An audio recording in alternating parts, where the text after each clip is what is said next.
It's a new day. A new dawn is upon us. There's some changes coming around these here parts, if y'all hadn't heard.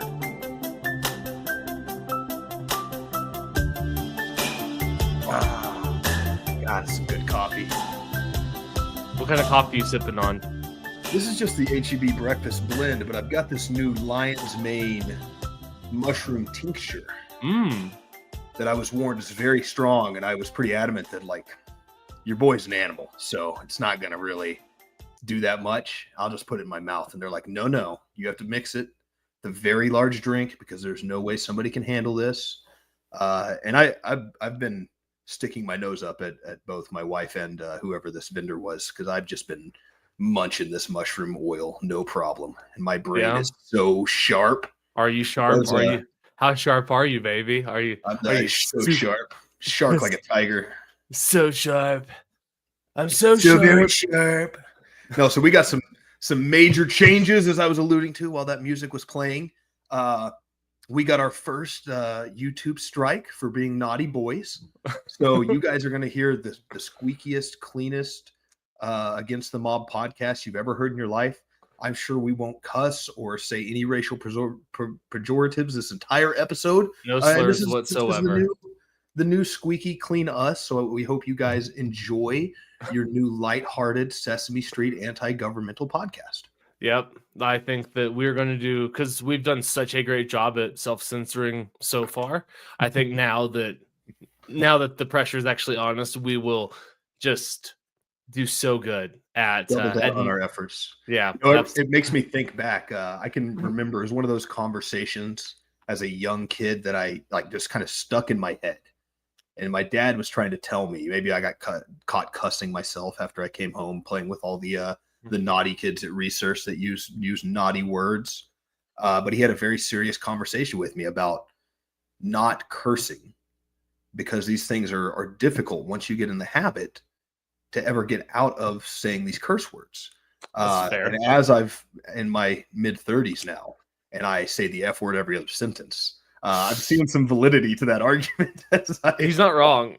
On the other side of that, I don't particularly like people telling me what I can and cannot say. I mean, you guys have heard me before on this podcast say that a lot of my upbringing was Christian conservatives telling me there were certain naughty words I couldn't see and certain naughty books and movies I couldn't watch and read.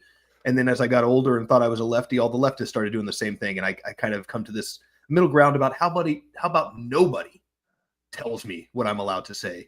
I almost dropped my first F-bomb at 3:03 into this podcast. I was just thinking we should try it legitimately. We're obviously blowing some smoke about censoring ourselves, and we're going to continue to be the rowdy crowd over here that says what we want to say, because that's kind of a huge part of our identity. And if this show's ever going to make it, it's probably not going to be from us changing who we are along the way to fit some kind of HR, HOA type of PR propaganda machine corporate view that needs to be what every bit of media is about. We're going to continue to try to stand out and be ourselves.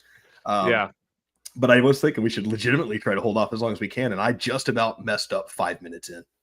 I think it's a worthy endeavor to see how long we could actually go.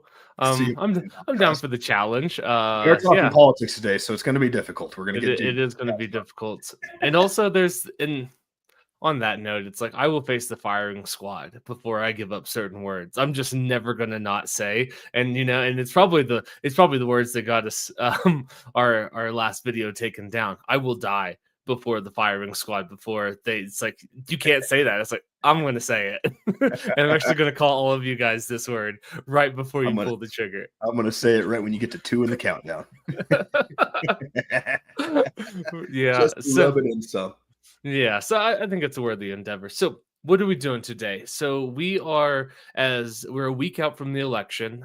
So a couple of things that we want to run through. I want to get Logan's a week out of the good side too, not the sad side where we're all nervous and we're wondering what's going to happen. The triumphant side where the neocons took it back, where it's Trump's America again. Yeah, I don't even know if it's like I can't say I'm that excited about it. I'm not gonna like hide. I'm not gonna bury the lead here. I am beyond stoked that it was Donald Trump versus her in every way, shape, or form. I don't know if there was any outcome of her being the president that was going to be better for us in 4 years. But with that being said, I'm not like it's like I have not 100% jumped on the Trump train. But so I want to see. So a couple of things we can run through. I want to get your kind of a week out view. How do you feel like the country's handling it? How do you think the media's done? And we're also going to go through some of Trump's picks, and we're going to give them a grade. I think he's got some fantastic picks. I think he's got some absolutely horrific picks. I'm curious to see what Logan, where we may align or disagree. Some of them I knew nothing. Like I couldn't name a single White House counsel who's in the seat now or anyone who had ever filled the seat previously. So some of these just like, I don't know, don't have an opinion on it. Not that we're qualified to have opinions on any of these people, but some are, like we can at least like shoot our opinion with some with a shred of validity or like an air of seriousness more so than others. Yeah, at least we have an ideology that we hold true to and an anti-war streak that's obviously going to be painted all over all of this. So you're at least going to get a decent freedom-loving, anti-interventionist kind of grading system as we go through this. And maybe we'll learn a little something too. There were definitely some names on this list that I didn't particularly know well. There were some that I started to look up and realized I was short on time and kind of thought like, you know what, maybe this is not the most important person to know, because what is its impact really going to be on the administration? Right. So definitely started at the top of the list with all the big names and got going with those. I do think that's an interesting question you brought up there. And it was a podcast I listened to of Dave Smith that we kind of did a spin-off sort of analysis of afterwards. But this idea of like, it's almost the just wait, the old Chinese prophecy thing. Have you heard this old proverb? I may be racially associating it with China just because that's where I pick Chinese wisdom to come from. But it's this tale of just wait. It's like something along the lines of like there's a father and he has all daughters, and then everybody says, "Oh, that's so unfortunate you don't have any sons." And he says, "Well, we'll see." And then the government comes through and they come to look for military age men from each family to go serve in the army.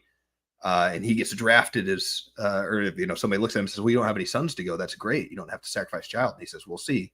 And then the officers say, "Well, actually, we're taking a male from every family, even if you don't have a son. So he has to go to the military." They say, "Oh, this is so terrible." And he says, "We'll see." And the moral of the story is just like, you kind of got to wait 4 years to really see how these implications of things play out. And I do wonder that. I think that there is something almost important in at least the rejection of the Democrats at this point in time, because there was this, for better or for worse, huge referendum on the Republican side of our political spectrum, on the right side, where they completely denounced the George Bush era in that party and implemented this new MAGA era. Now, you can think MAGA is also terrible. You can think MAGA is not. You can think it's worse in a lot of ways. And we can walk and chew gum. Right. There can be two things can be true at once. But at the very least, they looked at their party and all of the terrible things it was into, and its complete decades and decades of absolute failure in the political space when it came to challenging the Democrats and that trajectory on the wrong way out. And they made a reformation effort and at least brought in a new populist guy. I think that's something that is maybe better than anything Trump could possibly bring us with his presidency, is the fact that we have now set up an opportunity for the Democrats to re-examine what's going on over there and kind of have an opportunity to have that moment. So I think that's a really important one that, if Kamala Harris had gotten in, what are we looking at? We're quite possibly, you're probably nuking JD Vance. And especially if he actually is any kind of anti-establishment bone in him, he wouldn't be the guy the next time around. So you wouldn't be looking at him in 2028. You'd be looking at another basic appointed Jeb Bush type of guy. It probably wouldn't be Bush as the last name, but you're going to end up with just the neocon establishment pick of, here's the guy that runs the State Department the way we want it to be run. And he's not going to get in the way of us pursuing oil and invading and overturning foreign regimes and this and that. So I think that is an important, even though I'm not a Trump supporter or wasn't a Trump voter myself, I am happy to wake up with him and not the Democrats in charge, because at least it gives us this juxtaposition of like, look, this is what you have to do if you want to get the attention of the middle class American again. Yeah, that makes a lot of sense. I think that there's a bunch of validity to that. And I think the best thing that I know that ultimately we would love to see like an anarchic society, but let's get the utopia out of the way, right? Average usual disclaimer about what we'd like to see happen.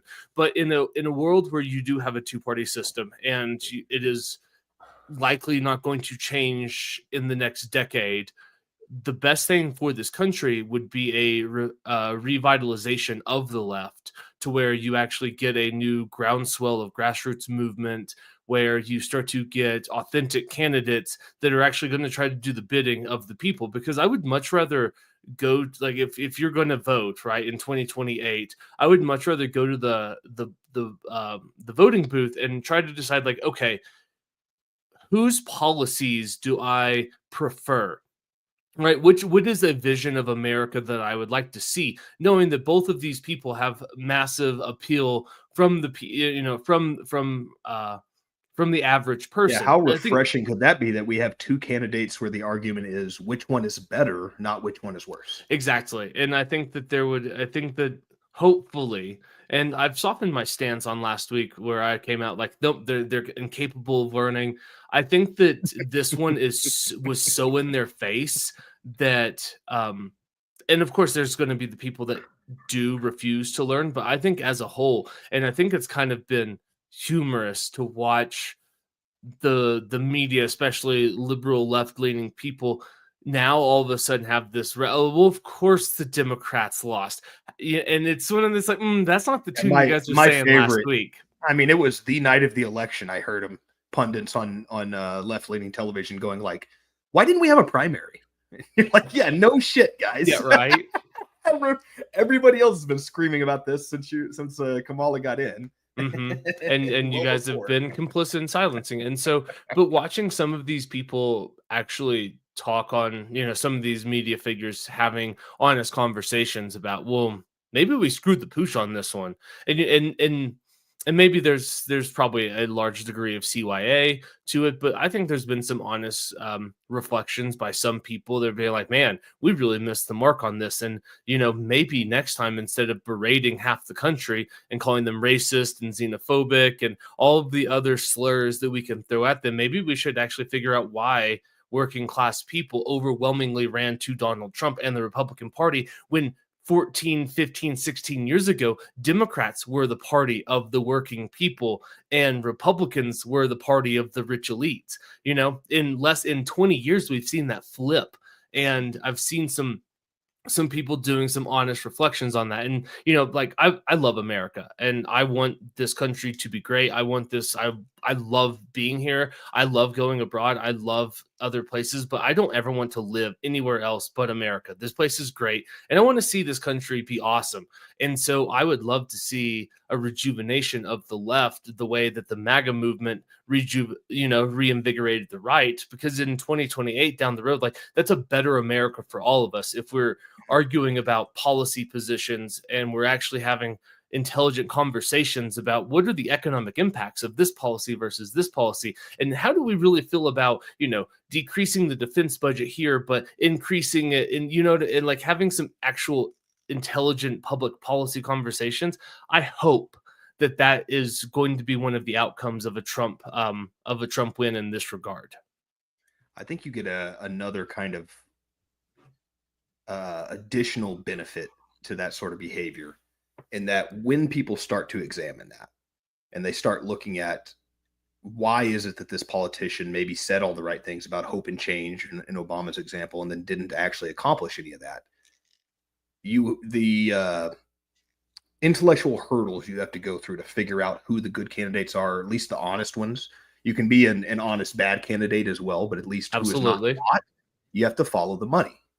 And I think that in doing that, and I think a lot of that gets kind of underturned with this super delegate system in the DNC, especially when they're basically the last two candidates to lose to Donald Trump replaced someone who might have been able to beat him had they just simply allowed the actual democratic process to carry its way out rather than using these, which I guess Kamala wasn't exactly the super delegates. That was more of her doing her due diligence, and the party just decided that was the way to go. But it, again, is a way to surpass the vote of your party uh, at the civilian level. Um, I think that the only way you can even begin to kind of wrap your head around that is to start looking at like, well, who's taking the money from these big donors? Who are the people that are paid Mm, off by JP Morgan and by Vanguard and these large companies that banks and weapons manufacturers. And I think in doing that, you're just going to find better people, or at least people who aren't already bought and paid for. Now, you do also get the scenario where, and I'm realizing like this week, we should have seen this as a much larger sign of Trump's impending victory in this election.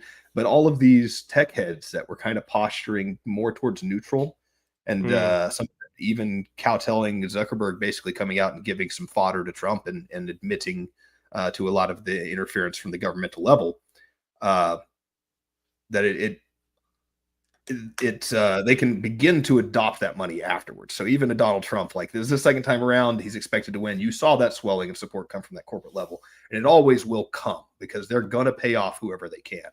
But at the very least, you wash out the old and you get a new start of like, okay, these people are clearly disqualified because they have become millionaires in the interest of public service. Right. No, that makes there's a lot to that. And I think that if you're going to take the angle that, oh, like, we're only going to get people that aren't bought and paid for, it's impossible. I mean, you're always going, you know what I mean? It is the nature of politics. Rome couldn't figure out how to stop Carthaginians from buying off senators with chests of gold 2,000 years ago. We're not figuring it out today. But to your point, there are some that are better than others. And I think that with a grassroots swelling, you are going to be able to find those candidates much easier. And that's not to say that they may be co-opted and bought and paid for within their first term. I mean, you can just look at somebody like AOC. I think AOC genuinely believed her positions when she got started, right? But now she's become captured by the institution, and and I'm not going to sit here and I'm not going to blame her. I'm not going to fault her for that. I think that's just the Right. natural consequence All of the staying same in people, politics. all the same people that were screaming for AOC to get in because of the corruption inside the Democratic Party itself and the incumbency of that area are now forced to defend AOC for not standing up to Nancy Pelosi. And like, well, Nancy Pelosi's this big bully in the Senate. You can't really surpass her. It would end her career. And it's like, you're now giving her a pass for Right. everything that you once elected her to replace. Yeah, for sure. And I think that I think more so the lesson right there is that I think that even if people have the absolute best intentions to get into government, you stay there long enough, the institution will capture you. And maybe the moral of the story is that maybe term limits are a very good thing, because if you could limit somebody's influence before they could actually be captured and have the ability to wield that influence in a way to benefit them at the maximum, well, then maybe, you know what I mean? It's always a good, better, best Or at the situation. very And least, you're requiring these lobbyist systems to continue to shell out incredible amounts of money for new politicians. Or yeah, right. I mean, Constant that's costs. not a horrible outcome either, because now you're getting diminished returns on your investment, because now if you spend an exorbitant amount of money buying a senator or buying a congressman only to know that they are going to be gone in 6 years versus they could stick around for 40 years, and maybe the financial incentives change where it's like, maybe we don't need to, maybe our money is better spent in other ways. Like, who knows how this could Flash all forward to the logical conclusion to this, and the corporate boardrooms like, we're just going to start killing politicians again, right? They're getting right. expensive.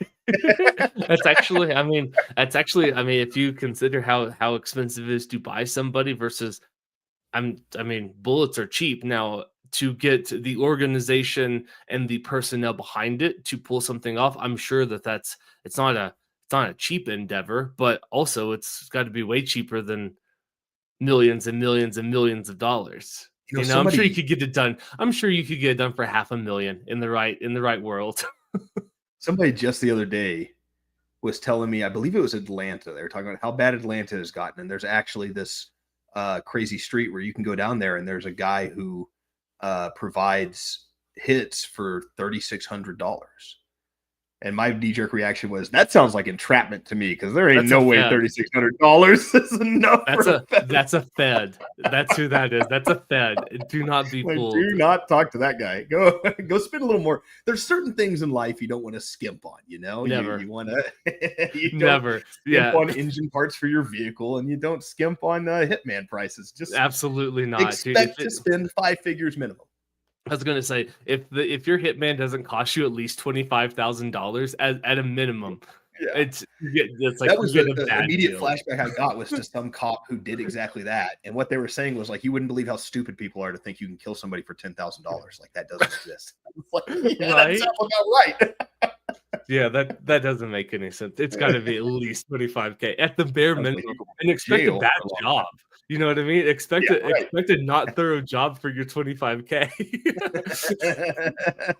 Yeah, it's like driving by at that point, you know? For sure. That's nothing. Yeah, nothing's gonna come from that. But That was their defense of that was well, yeah, but it would have been like 3,500 if it was entrapment. 3,600 is like an actual pricing out. Like, what? Because he had to like drive by and count the bullets. Like, what are you talking about for $3,600?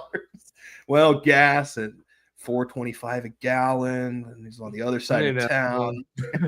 I gotta have at least 3 magazines worth of bullets. Did you We'll serve in just the have military, perhaps? All right, 15% off. That's cool. What about first responder? We also give discounts to those too. We don't have any discounts, but I do like to thank them for their service.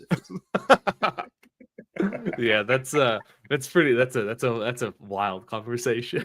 That's a nice little tangent. But yeah, I hope back to what we were talking about. I hope that through this opportunity that I hope that they take the opportunity to actually have some self-reflection and give us better candidates, because like I said, I love this country. I want to see good for this country, and I would love to have it's as I went back and listened to the debates between JFK and Nixon in 1960. Trump. I was like, why would you do that? No, why would I do that?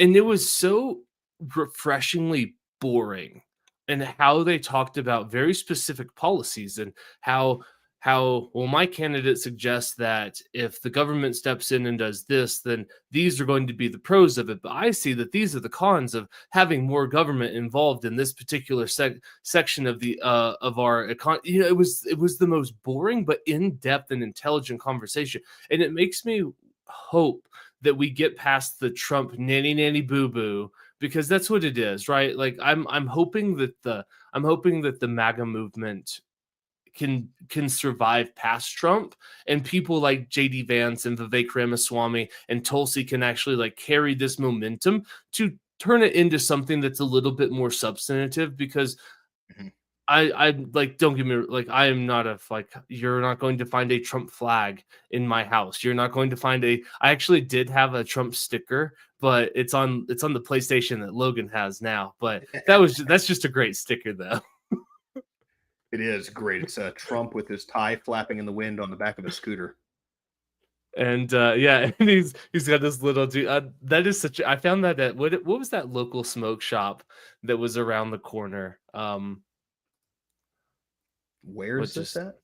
In Lubbock. That's where I got those stickers at. Oh God, I couldn't remember that for sure. It was on 50th, whatever. I know, we all know where I'm talking about, Yeah, but the local stoners all worked. Yeah. But anyways, that's where I found that. So, like I said, so I only say that because like, you're not going to find, like, I'm not a huge Trump fan or supporter, so I hope that this movement can actually continue past him, and it's not just a cult of personality. Right, and I do think that a lot. I mean, I don't think Trump is the epicenter of this movement. I think Trump is a symptom of this movement. I think this is something that was building for a long time. And maybe that's a little bit of wishful thinking, because that is the idea behind this being a positive, is that the Republican base, the conservative base in this country, has found their way to being anti-war and anti-censorship and anti-big government. But I do think that it's going to be inevitable that they have to address this on the left, because I mean, we were talking about how Republicans may never are likely to never win a popular vote again. Right. this man just won a popular vote as one of the most polarizing, and it also is a good repudiation of that strategy that I said is of one of diminishing returns of continuously calling him a Nazi. You know, you make a guy the boogeyman, he's the boogeyman, he's the boogeyman, he won't give up power, he's a dictator, and then you have another president in between, and then he goes through another election process and he gets back in, and it's like, how long can you keep? What do you think you're going to convince people of that this man is evil? You gave him 34 counts of felony charges, which were, you know, a little shaky, but that's on the board. 34 felonies, sexual assault allegations. You got the grab him by the pussy. I mean, there's not much else you can tear him down for until you start tearing him down for like his pro-war stuff in Israel, and that steps on your own thing there as a neocon and as a neoliberal of like, well, you can't really criticize it. You can't call the kettle black, so to speak. Yeah, it's you make really good points. So I hope that I hope it can survive past him, and I hope that in 4 years we get to have much more interesting conversations about the direction that this nation is going. But I think at this point, I'm okay with kind of the referendum on the blue team, so to speak. Colin Cowherd had his thoughts before Sunday, and I wish I could find the full video because I could only find like the minute-long clip they posted online. But he had some very, he's like, this is a referendum on the blue team, and people overwhelmingly decided that they would rather go red, and then he's like, or orange, and they started, and he had some very like sensible takes on it, and I think that's kind of the 30,000-foot view if you're looking at American politics, that it's not that people, and I know some people are Trump fans, right? But it's not that America is now suddenly, yes, we are racist, and yes, we do hate women, but that's not the reason why we didn't vote for Kamala Harris, right? I'm not going to bury the lead there, but the point is that it was far more just we don't like you, and we're tired of you, the coastal elites lecturing us, normal people who have regular everyday problems that you know nothing about why the person that we want to support is evil, and therefore we are evil.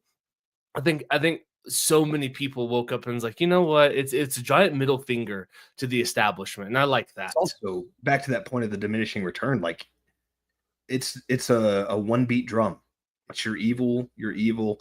So you, on the opposite side, come up with an argument as to why I don't think these policies work, or why I think this is a immoral way for us to run our military. Right. And they go, you're an evil piece of shit.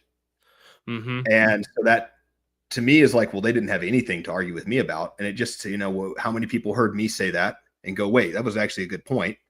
Why are we calling him evil? And it's just going to continue cascading as people form independent opinions, as rare as that is, on any subject.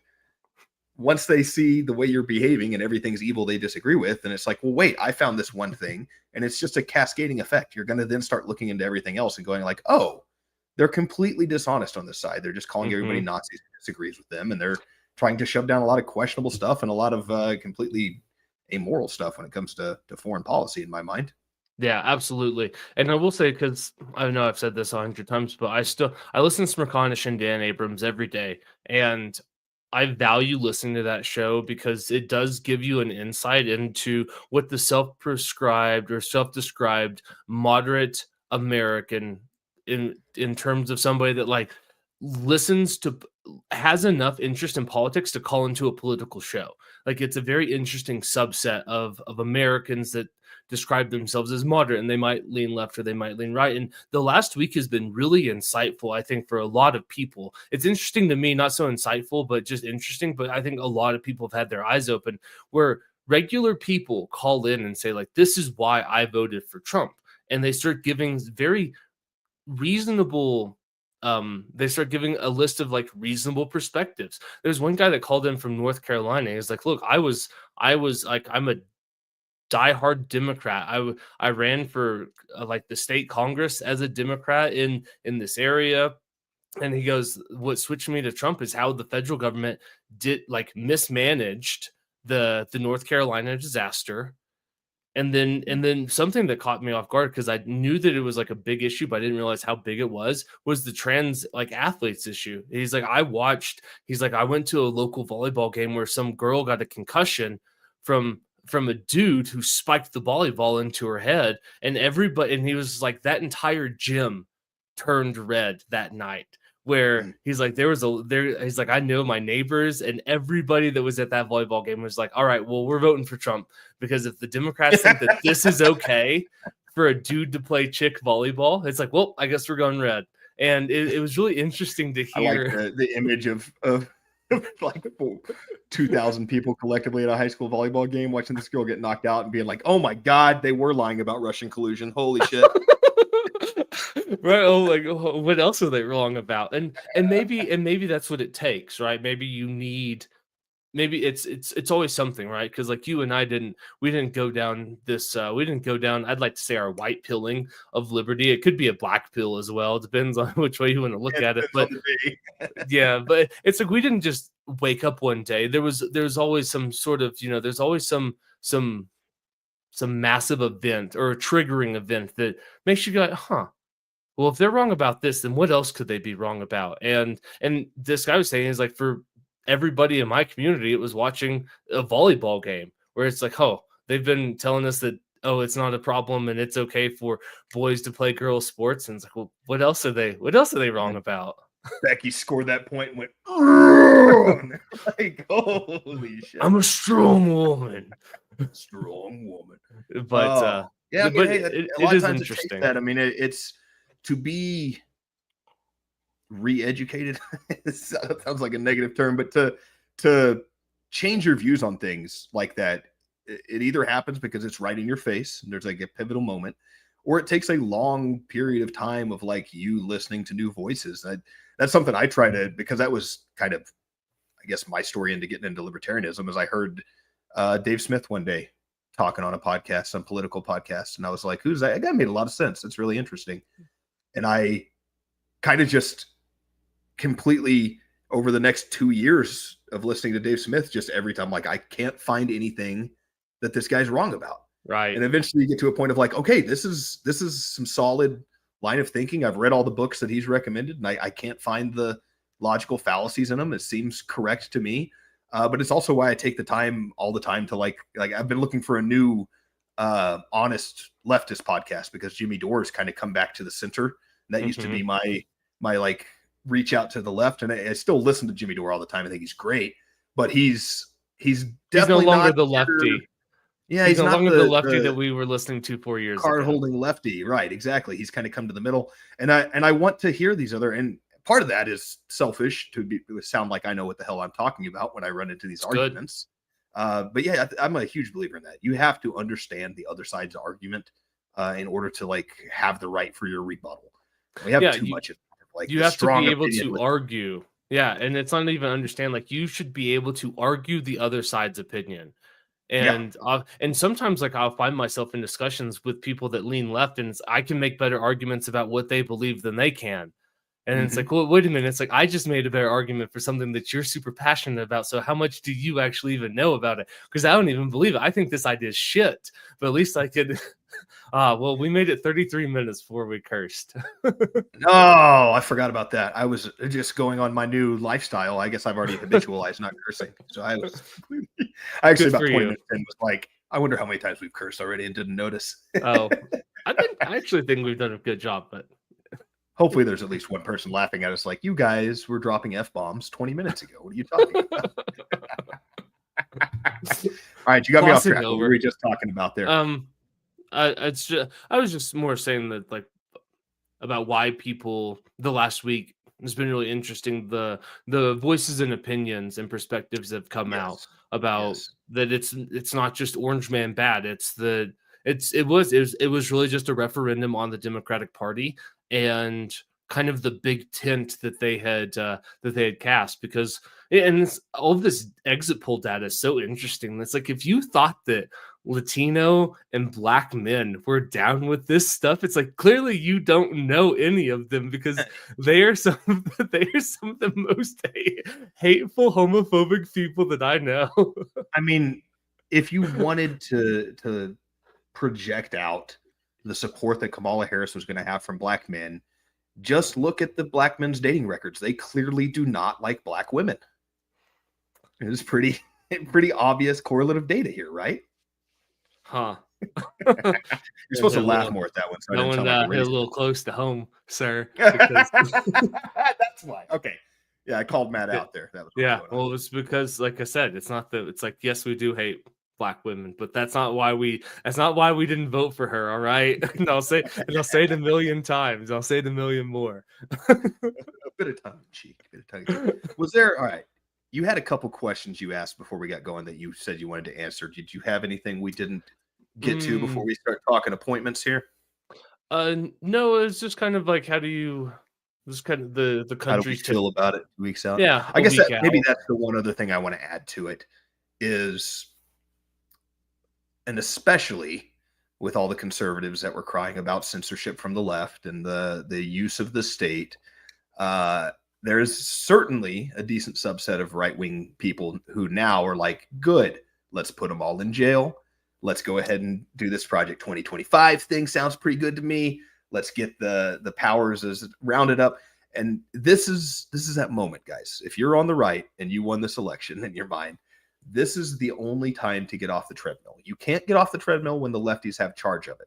So that perpetual state of using the heavy hand of the state to squash your political opponents needs to be admonished by the right while they have power. And not just power, but like overwhelming power. This is the moment to prove that the MAGA movement actually stands for something and isn't just another right-wing totalitarian movement. Yeah, I agree with that. And I will say that this is something that I do find interesting, that I'm not stoked about the right, is that you guys claimed, it's like, I've heard all the election stolen, blah, blah, blah, 4 years of it. It's like, I don't know. It's like, did the Democrats forget how to rig elections? It's like, you guys had, it's like Trump was in charge during 2020 and he lost. And now that he's not in charge, like now that Democrats are actually in every meaningful position when it comes to this, they just forgot how to rig elections. They forgot how to cheat. Did they lose their edge? And that's something I've really disliked about the right for the last 4 years, is they screamed election fraud, election fraud, election fraud. But now that their guy won, there was no fraud, right? Because I mean, we even saw that. We saw that the day of massive fraud going on in Pennsylvania. You won Pennsylvania. No, everything's on the level. I think it's a bad look for the right. And I would just like to point out that the hypocrisy of it, that 2016 wasn't rigged and 2024 wasn't rigged, but when you lost, 2020 was. Like, give me a break. The Democrats didn't, if they know how to rig an election to win by 15 million votes, you think they forgot how to do that this time? It's like, spare me your stolen election stuff. That's all I have to say about that. Or at least be honest on it. Like, hey, if you're really about it, again, this is the time to actually shore up the elections. You got the House, you got the Senate, you got the executive branch. Like, this is the time you can actually push for that kind of, don't just cry about it when you lose. It can't only be an issue when you didn't win. Yeah, it's got to be an issue all the time. Some like sore loserism that I saw from the right. Something I will say that's shocked me, that's interesting, but also not that shocking, I guess. It's been pretty quiet, I haven't seen any inner cities up on, it's like everyone's just kind of accepted and gone on. And I think that's good. I think that's great, because that's not what I expected. Yeah, it's the Michael Malice was saying it the other day. The fever is broken. The Trump derangement syndrome has not left our system completely, but the fever is broken and the worst of it's over. And it's kind of back to that diminishing return thing I was saying. Like, people have just been desensitized to it. If he was Hitler, then he sure is slow playing it at this point, and it's kind of getting harder to buy into the totalitarian dictatorship takeover of Donald Trump when he already gave up power. But we are in term number 2, where he doesn't have to worry about re-election, and so maybe it's just ramping up, dude. Maybe in 4 years we're going to sit here and eat these words like, holy shit, he really was. It's like, it is the reincarnation of Hitler. How could we have been so stupid? I hope that's not the case. I did hear somebody who was a right-wing pundit who was saying, man, it could cause a lot of problems. Like, somebody ought to make sure that he does not know about Roosevelt getting 3 terms, because sure, if Trump hears there's a guy that got 3 terms, he's going to feel like, hey, man, I haven't become the greatest president ever yet, obviously. Yeah. Well, thankfully they changed the Constitution after his 4th term to where that couldn't happen anymore. You know, like at least there's that I don't know that It would take a that great guard in undertaking place. It'd have to be pretty ham-handed. Yeah, and Yeah. I'm with you. I definitely hope we're not eating these words, and when our podcast isn't no longer allowed to air under our new dictatorship. And we're in our I will be drawn back to the plantation where I'll be making work songs for all the slaves, but maybe you as a free man can can enjoy the censorship. I have seen the path to redemption in this scenario. It's the JD Vance path. I was wrong for ever talking smack about you, Mr. Trump. I know I'm your greatest supporter. How do I get in your cabinet? That's fair. Okay, I think that's a good way. That's a good way for us to switch gears, and let's do some grading, because I think there's been some very interesting. They've all been interesting picks. Some of them super stoked about. Some of them I think are horrific, and I don't know what that I don't know what tone that sets for the administration. But yeah, let's get into it. Where do you want to start? I think we'd probably start at the top just in case we run out of time, and also I got to imagine as we get lower down the list, we're going to run into some that's kind of like, who cares? And what does that person do? So why are we even talking about it? So I think the first one's the Secretary of State, Marco Rubio, Mr. Florida. Do we want to hash out our reasons why and then give them the grade at the end, or do we want to give them a grade and then see why we ended up there? I think we hold the grade till the end. Okay, gotcha. So I am not bullish on Marco Rubio. This is somebody that I think is kind of just a putz in a lot of ways. This is a dude who's endured the berating of Trump calling him Little Marco, and yet he is still willing to cuck for him. And I think that and this is a point that Kiefer made in our text, and I agree with 100% and give him credit for this. Like, you want somebody who's going to be Secretary of State as America's top diplomat to have the intricacies and knowledge of American foreign policy, and why are certain treaties in place, and why do we do things the way that we do. If you're going to have like a quote unquote establishment, I think the State Department is the one that you actually want to have. You want institutional knowledge in that, in the sense, like, you want to know why the Abraham Accords came into place. You want to know why in 1977 this particular event triggered this response in the international community, and this is why we sent these people, and this is how we dealt with it. Like, I want somebody to be very well versed in American foreign policy, and especially diplomatic history. I want somebody that has studied Bismarck and Realpolitik. I want somebody who, like, does he know the name von Metternich? If he doesn't know that name, if Marco Rubio can't tell me who that person is, he has no business being a statesman. He has no business being America's top diplomat. And I would actually bet $1,000 that he has no idea who that person is. Couldn't tell me what country he came from. Couldn't tell me what years he was relevant. And I don't need like the exact years, but he couldn't even give me like the time frame of history. You need to know the context of history. It doesn't have to be exact dates. Exactly. That's not as important as knowing why. I mean, I think a great example of that is the recent one with the conflict in Ukraine with Russia, and like our involvement in that. And there was this huge back and forth about like the agreement not to push NATO towards Russia, and how that was kind of this exacerbating force. And it's not that they didn't know of this in this case; it's that they kind of use this swarmy linguistic way to be like, well, it was never written down, it was never actually agreed upon, it was never ratified as a treaty, right? That's where they get just that Russia said they would definitely go to war if we ever did that. And it's like, you need to know these things, because you have to know that the next step to you doing that, to extending the invite to a lot of these Soviet countries, is going to be Russia securing their borders for an impending war with the UN, because they're terrified.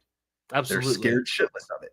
So you're backing an animal into a corner. And that, to your point, with all of this stuff, when you're dealing with foreign countries and treaties, and everybody you sign a treaty with is going to piss somebody else off, and every treaty that you sign could potentially interfere with something else you already have on the board. So yeah, I'm with you on a lot of that. I would also say we're Rubio kind of comes across as one of these neocon warhawks. I mean, why was Yep. Donald Trump calling him little Marky Mark? Why was he shitting on him? Because he was part of this establishment that was there before Trump. He was part of the typical, he was one of the politically acceptable choices on the right who was not going to interfere with any of the plans of the deep state and the CIA along the way. I also noticed that he is very big on China's the biggest threat to America, and we really need to crack down on Iran. That hurts my feelings a little bit because those are two areas I already feel like Trump is not very strong on. I think that he is a little too gung-ho both against China and pro-Israel, and those are the areas where I see him potentially faltering in what has been a decent foreign war record thus far. You want somebody to have I want, like, even if I agree with the statement, I can, and for the life of me, I can't remember who Biden's Secretary of State is. But I want when he was being, what's the scenario of this? So Biden is talking about China and he calls Xi Jinping a dictator. Like, I want the Secretary of State to, like, I want his visceral, he goes, his face, he was so upset that he said it. He's like, I have so much work to do on Monday now because this guy, like that's what I want. I want somebody to be like, oh, like, you're making my job harder. Like, please stop saying stupid things like that, because I am working very hard to make sure that a hot war doesn't break out that kills 10 million people in the next year. And I know that institutions, they have danger, but I also believe in, like, the power of, it's like a combat company. You want good NCOs. Like, if you lose your NCOs, there's no institutional knowledge, you have an ineffective combat company. I don't want to see the State Department lose its senior officers and its senior level people that have been there for the last 20-30 years. And everyone's going to say, oh, get rid of the government rotten bureaucracy. It's like, I want somebody that worked on a junior desk in some horrible assignment, for 5 years before they got promoted, and actually knows the ins and outs about how the State Department works and why they do things like that. And I don't want to see somebody that can't even stand up for themselves being called little Marco, that's just going to, like, get ready to suck the cock of Donald Trump as soon as he calls. I don't want that as Americans' top foreign diplomat. For that, I give him an F. Straight F. I gave him a D- for one reason. He got out of an F for me, and it was because his name wasn't Mike Pompeo. Oh, you know what? I hear you, and I can amend it to a D- because at least he's not Mike Pompeo, and at least he's not Rex Tillerson, but he's hardly any better. Actually, I don't know if I'm going to walk off my F. I think I was going to say, honestly, the argument you made I'm sticking with my would F almost now. make at least Pompeo a better choice because he's more competent for the role. Like, right, to a degree. I think that Pompeo has disqualified himself with what he has done in the past, and should have disqualified himself in 2016 with what he had done in the past before that appointment. But and maybe this is just a little optimism on my part of, like, well, thank God the internet got to Donald Trump enough that he realized Mike Pompeo cannot be here.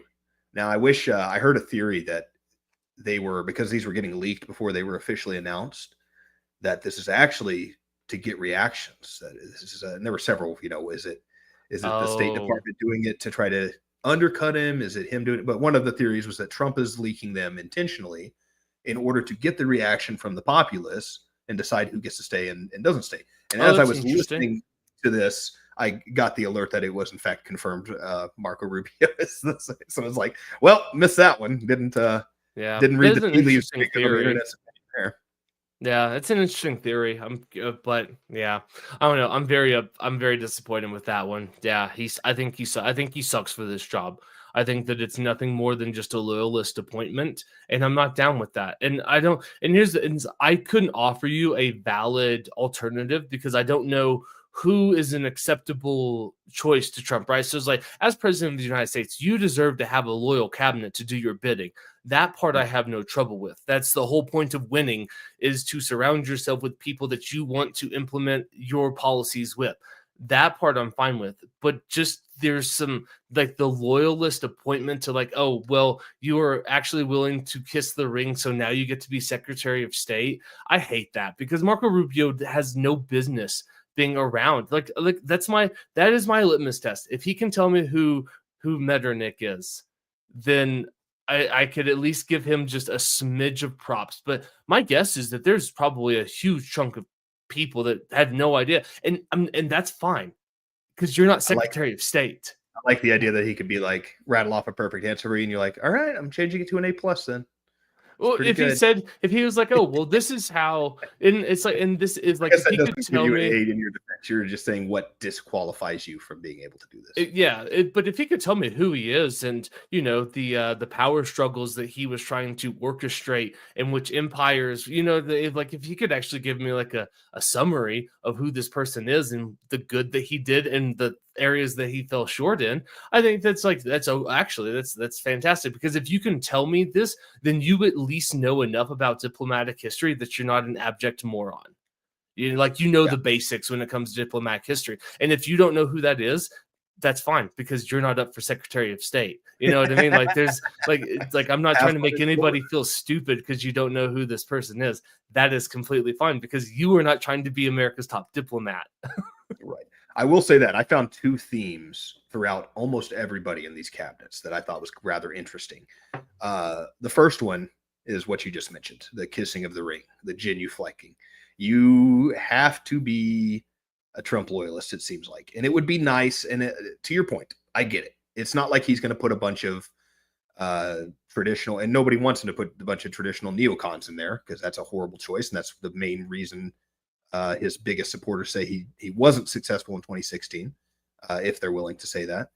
And he's obviously not going to put a bunch of Democrats in there that are going to oppose him the whole time, or a bunch of deep state connected. But it would be nice if there was a voice out there that got in that doesn't exactly align with him, that's going to be somebody who's not going to be a yes man. And I do feel like I saw a lot of that through this entire list of appointed people.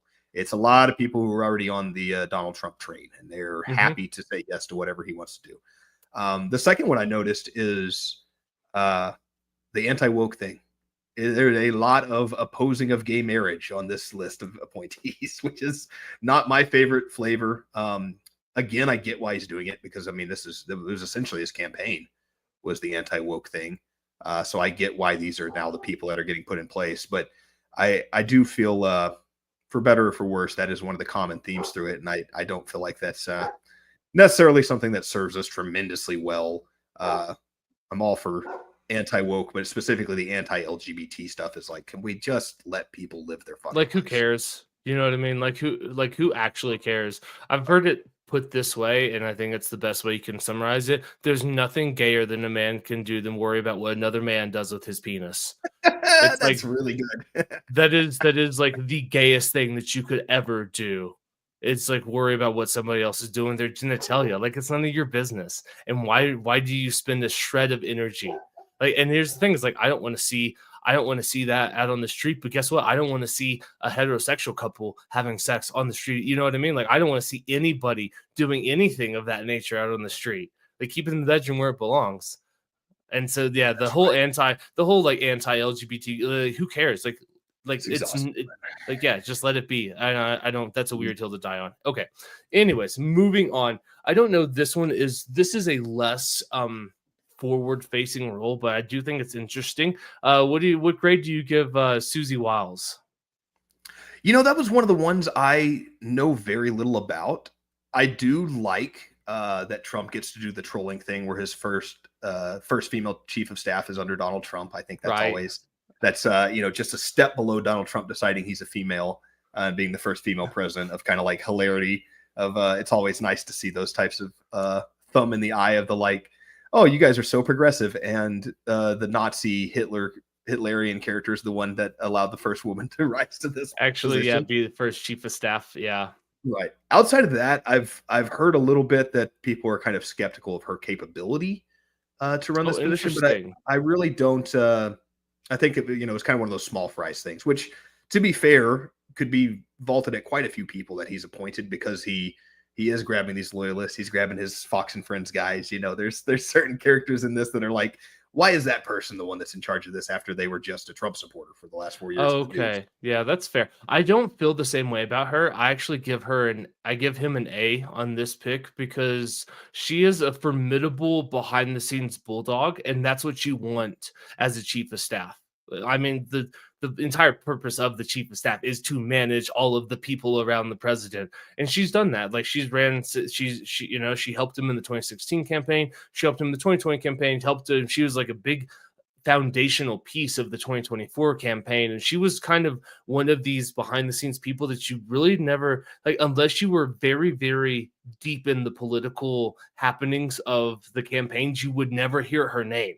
But she was always somebody that was mentioned with high regard of like political insiders, where people that like that's all they do, they regurgitate what they're like. Somebody like Mark Halpern, who has cut his teeth on being like the most accessible political insider, and like making it digestible for the rest of us. Like he's somebody, like he's saying high praises of her and how well she's doing, how well she's like even though to the outside everyone's like Donald Trump's off the rails, it's like, no, Donald Trump is running the most disciplined campaign he's ran in his entire life, and it's to a large part because the fact of that her. she got Donald Trump to this level of discipline is amazing. That's actually kind of true. And so I think that I like the fact that even on his when he gave his kind of acceptance speech that night, he asked if she wanted to come on stage, and she declined. She's like, no, like, so she's a behind the scenes bulldog. She's loved by the campaign staff.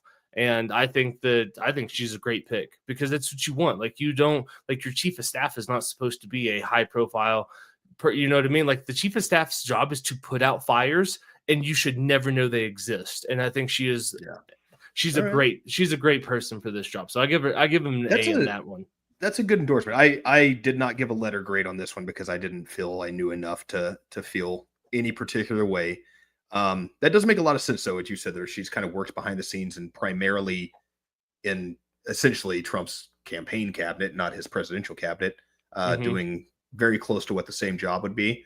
That makes sense, because the big criticism I heard was kind of the small fries thing of like, who is this lady? She's never worked in office. How can she run the White House? This is just for a glamour to kind of what I said, to stick a thumb in the Democrats' eye of like, I beat you to a female appointee. You guys can never get back. I'm the guy who made history on this one.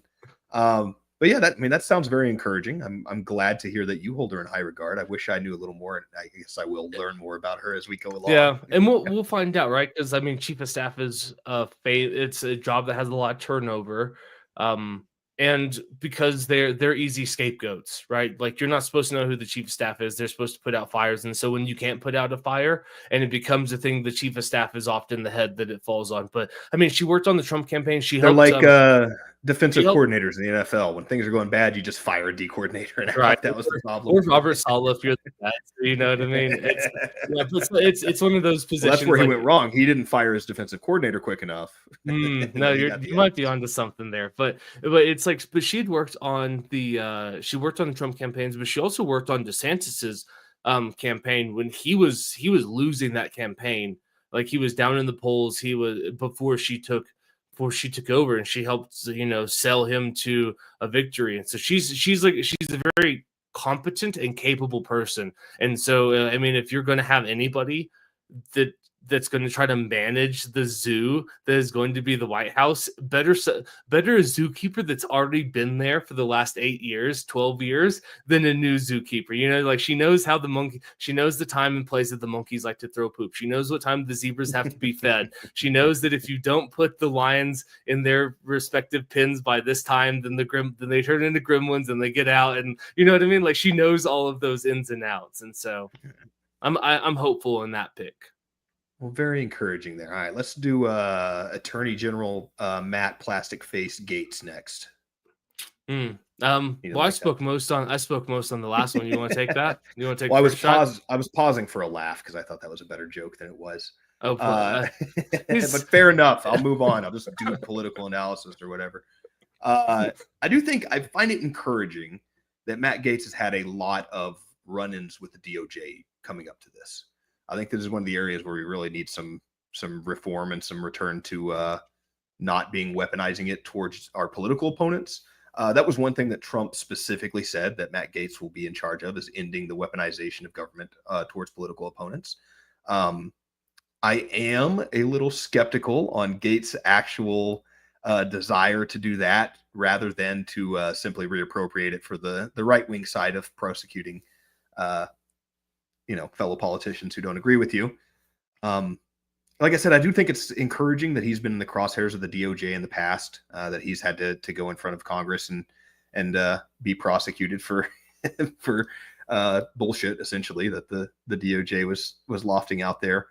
So I think that hopefully that will give him a nice perspective on kind of what needs to happen and where it's gone wrong in the past. This is definitely a guy that likes his flair.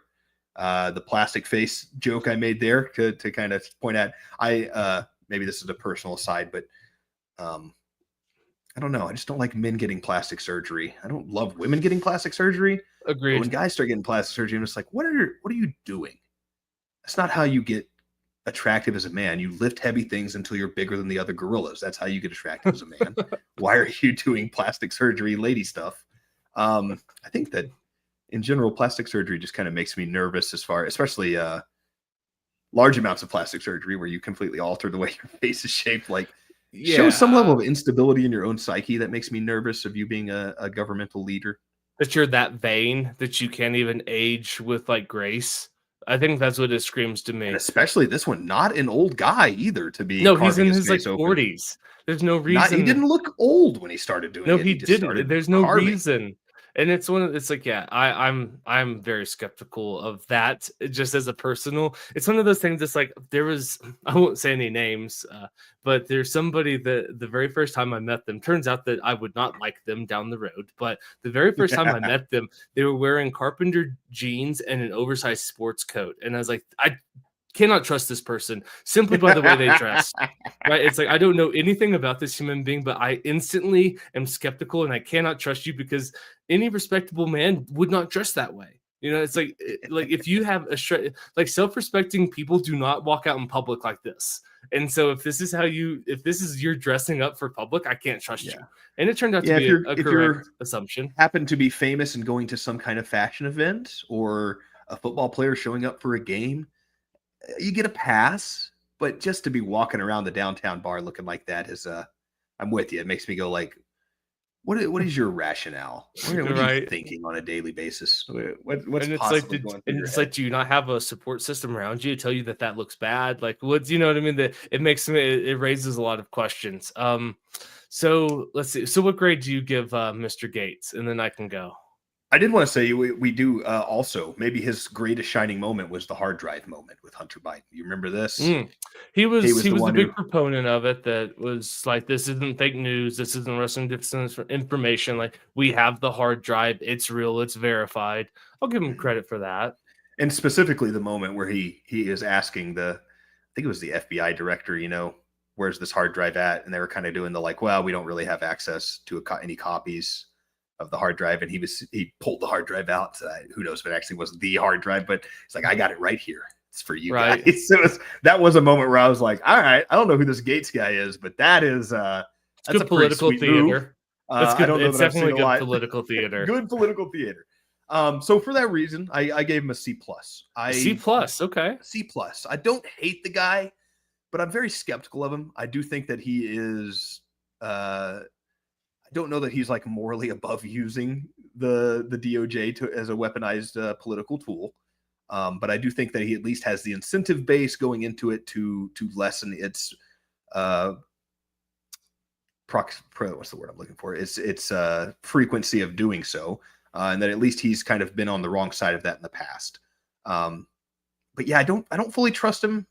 I do think that he is a little bit far on the performative right, maybe I should call it. And I don't know that I love somebody who has a flair for performance at the political level to then be in charge of the DOJ. Yeah, I would agree with that. So I'm gonna take a little harsher stance against him. I don't know what qualifies him to run the DOJ. This screams like loyalty pick in the worst type of way.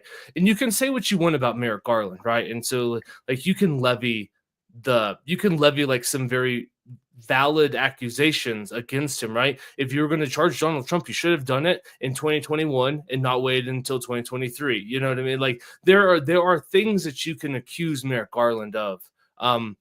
in the way that like some of the prosecutions, whether you thought they should happen or not, how he handled them, right? And you will hear people with high regard for Merrick Garland who are very astute legal analysts who served in the DOJ, that served in the Southern District of New York, who are very fair about this, and they will levy those, you know, those charges against him. But one thing I do like about Merrick Garland is that this is a guy that's like born and raised of the Justice Department. And I know that for a lot of people, they say drain the swamp. We don't like the institutions. I kind of like the person that was in charge of finding Timothy McVeigh and heading up that, like the prosecution of that person. I like somebody having some actual experience working in the Justice Department.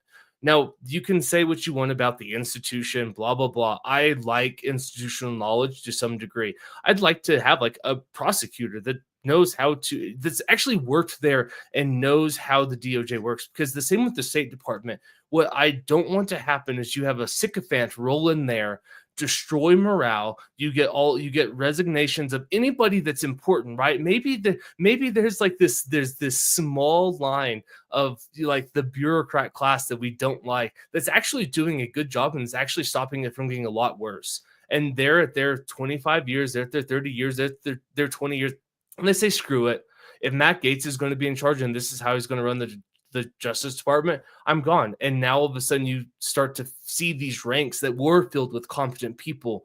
Now all of a sudden you start to see just the loyalist of Matt Gaetz filled into those positions. I know that being AG is, there's no like actual statutory requirements, but I tried to look up his law career. He doesn't seem like he's got a long history as either a prosecutor or a defense. Like, you know, I couldn't find much about like, did he actually like try civil cases? And I'm not saying that you have to be like the best courtroom lawyer to be the head of the Justice Department. I just am afraid, like you, that he is going to take this opportunity to not just cut down on, oh, well, we don't need to have the government weaponized, but he's going to have a personal vendetta because of those sex trafficking and underage sex allegations that never went anywhere. I've never looked into them enough to know if like,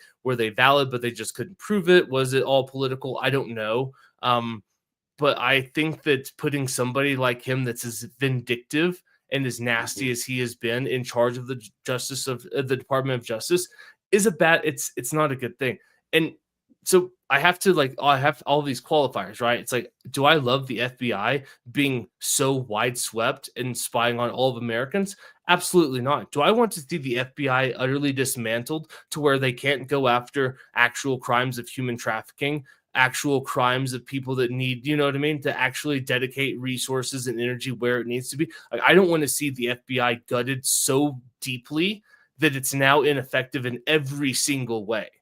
And I don't know if Matt Gaetz is the person to rein it back into a reasonable level of government overstep. You know what I mean? And I say that with quotes, reasonable level of government overreach versus, oh, well, now the Justice Department is my toy and I'm going to use it as a personal vendetta tool. So for that, I give him a D-. That's fair. I actually, as soon as I said C+, I had added the plus afterwards, and I was so disappointed in myself for not just saying C as soon as you reacted. It's like, oh, God damn it.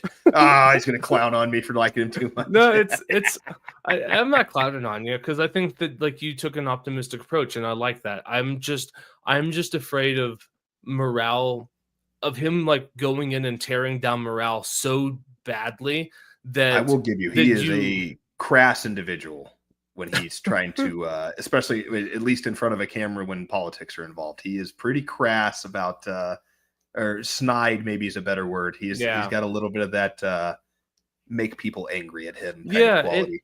And you want somebody, like I said, like you can blame, like Merrick Garland can suffer his fair share of criticism and how he handled the prosecution. But I also think that there's, to a degree, I will defend him, that he tried very hard not to prosecute Donald Trump, but Donald Trump forced his hand and made him actually appoint the special counsel with the document. You know what I mean? It's like he tried. Merrick Garland tried for 18 months to try to make Donald Trump play by the rules and be like, will you please just give it back to us? And then finally he's like, fine, I guess I have to prosecute you now. And so I will give him that. But it's like, you want somebody like Merrick Garland to step in front of a camera and be like, I'm not answering these questions. This is an ongoing investigation. I have nothing to comment about that. He looks cool, calm, and collected.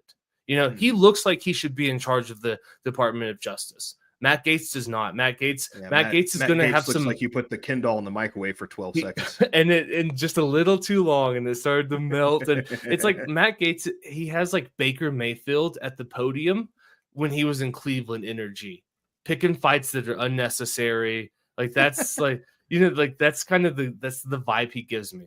And you criticize Dak all you want. At least he's a grown up at the podium. And right. So Matt Gaetz gives me like early Baker Mayfield and Cleveland energy, where he's just going to go up there and be snide. And I don't want that, because if you lose, and this is there's a whole different conversation that we don't have to go down, but it's like, if you start to lose faith in institutions, then what replaces them? And I know that some institutions should have their faith lost in them, but some, I think, have some value. And I don't want to just see, I want to see the entire DOJ gutted to the point of where it's incompetent, that they can't even do the job that we want them to do, right? You want them going after sex trafficking. You want them going after these high-level criminal organizations. And if he goes in there and pisses everybody off to where they resign and they can't do their job, well, then that's, I don't think that's great. Yeah, you did technically fix that problem you were talking about the political stuff. Right. But now sex trafficking is running rampant over this country, like it more is so already, than but more so than usual. You know what I mean? More so.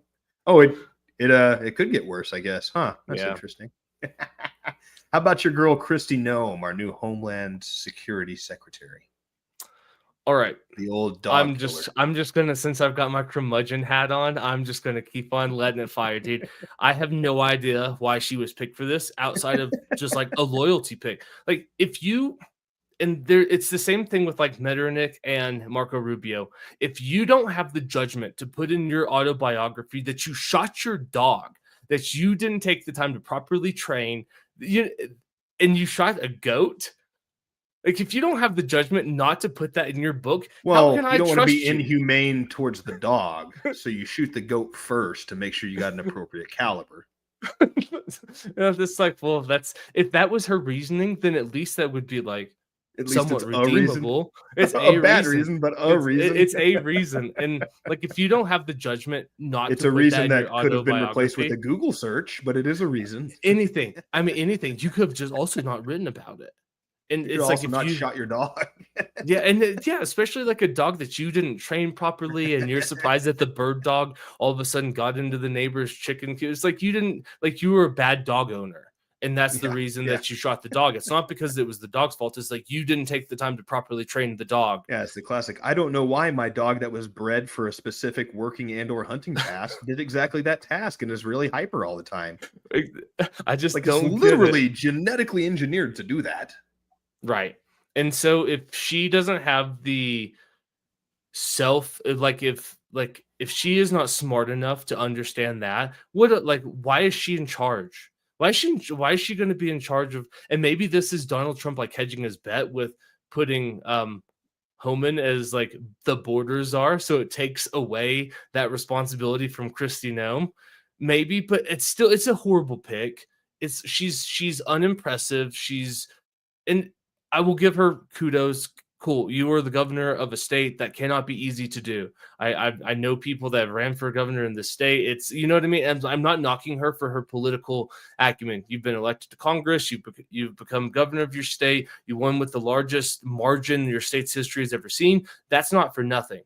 But that does not qualify you to be Secretary of Homeland Security.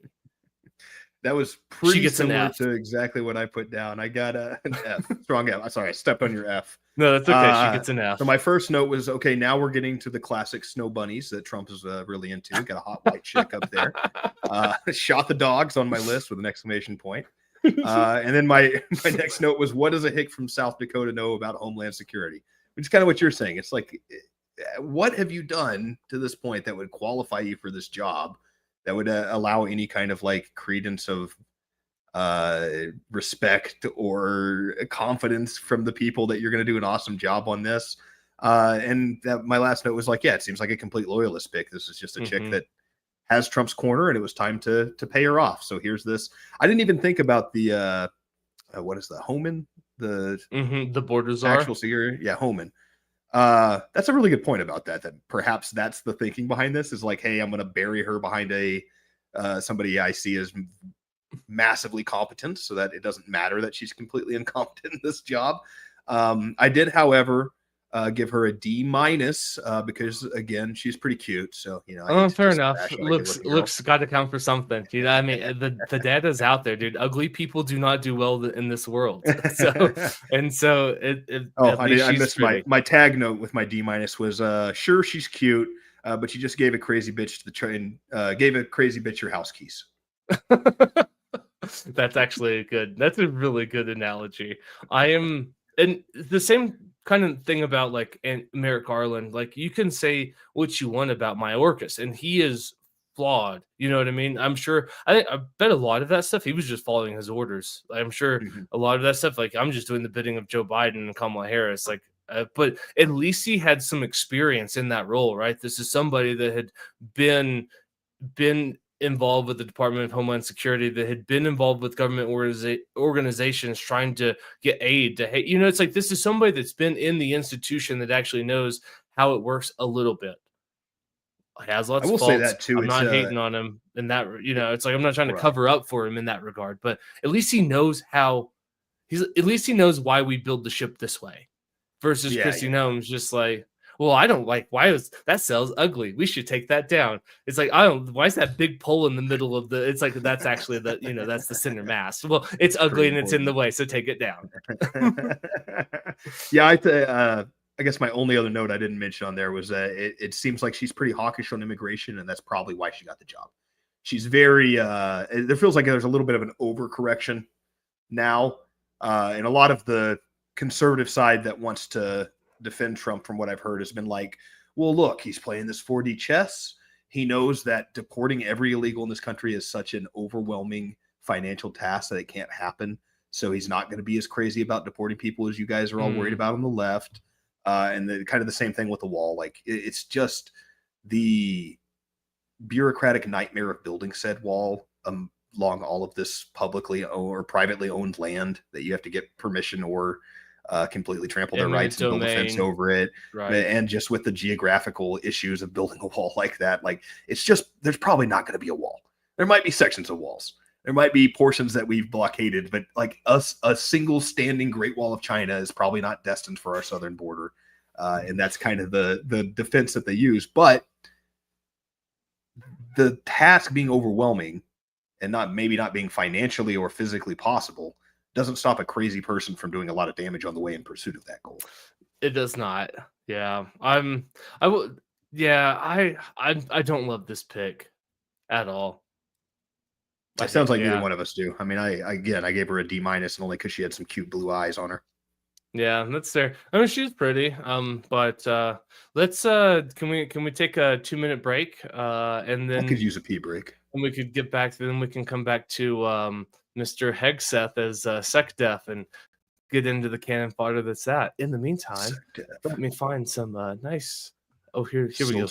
Pee break tunes. This is Feeding the Ducks, standard background music provided by StreamYard. This episode is sponsored by StreamYard. They're actually not a sponsor, and they took our last video down, but we're still going to give them credit in the hopes that they don't take this one down. All right, I'll be right back.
I don't know why, but when I hear this song and I think about ducks, all the ducks have sunglasses on.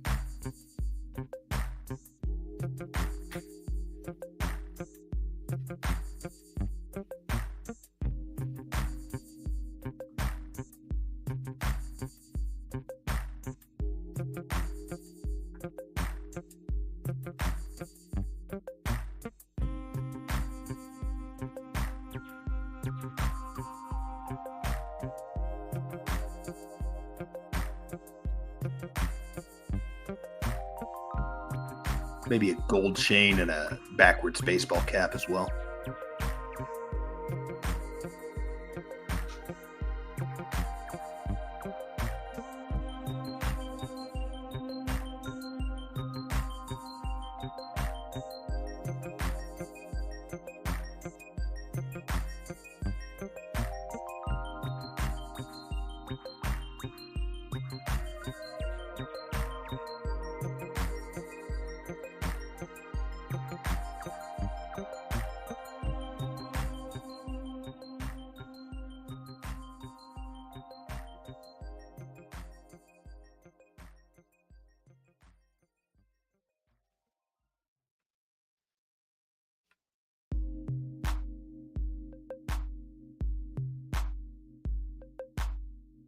As you're focusing on those ducks dancing around in your head at home, I just want to take a moment and reflect,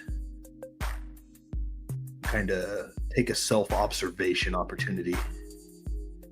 Personally, for me, my ducks, white feathers. I don't know why. I think yellow is probably another strong possibility. I wonder who's out there who's creative enough to think maybe of a mallard. Straight up. It's probably what I should have thought of. StreamYard's logo is in fact a mallard staring right at me. But I don't know. Maybe I've been ruined by the internet. When I think of dancing ducks, they're always white.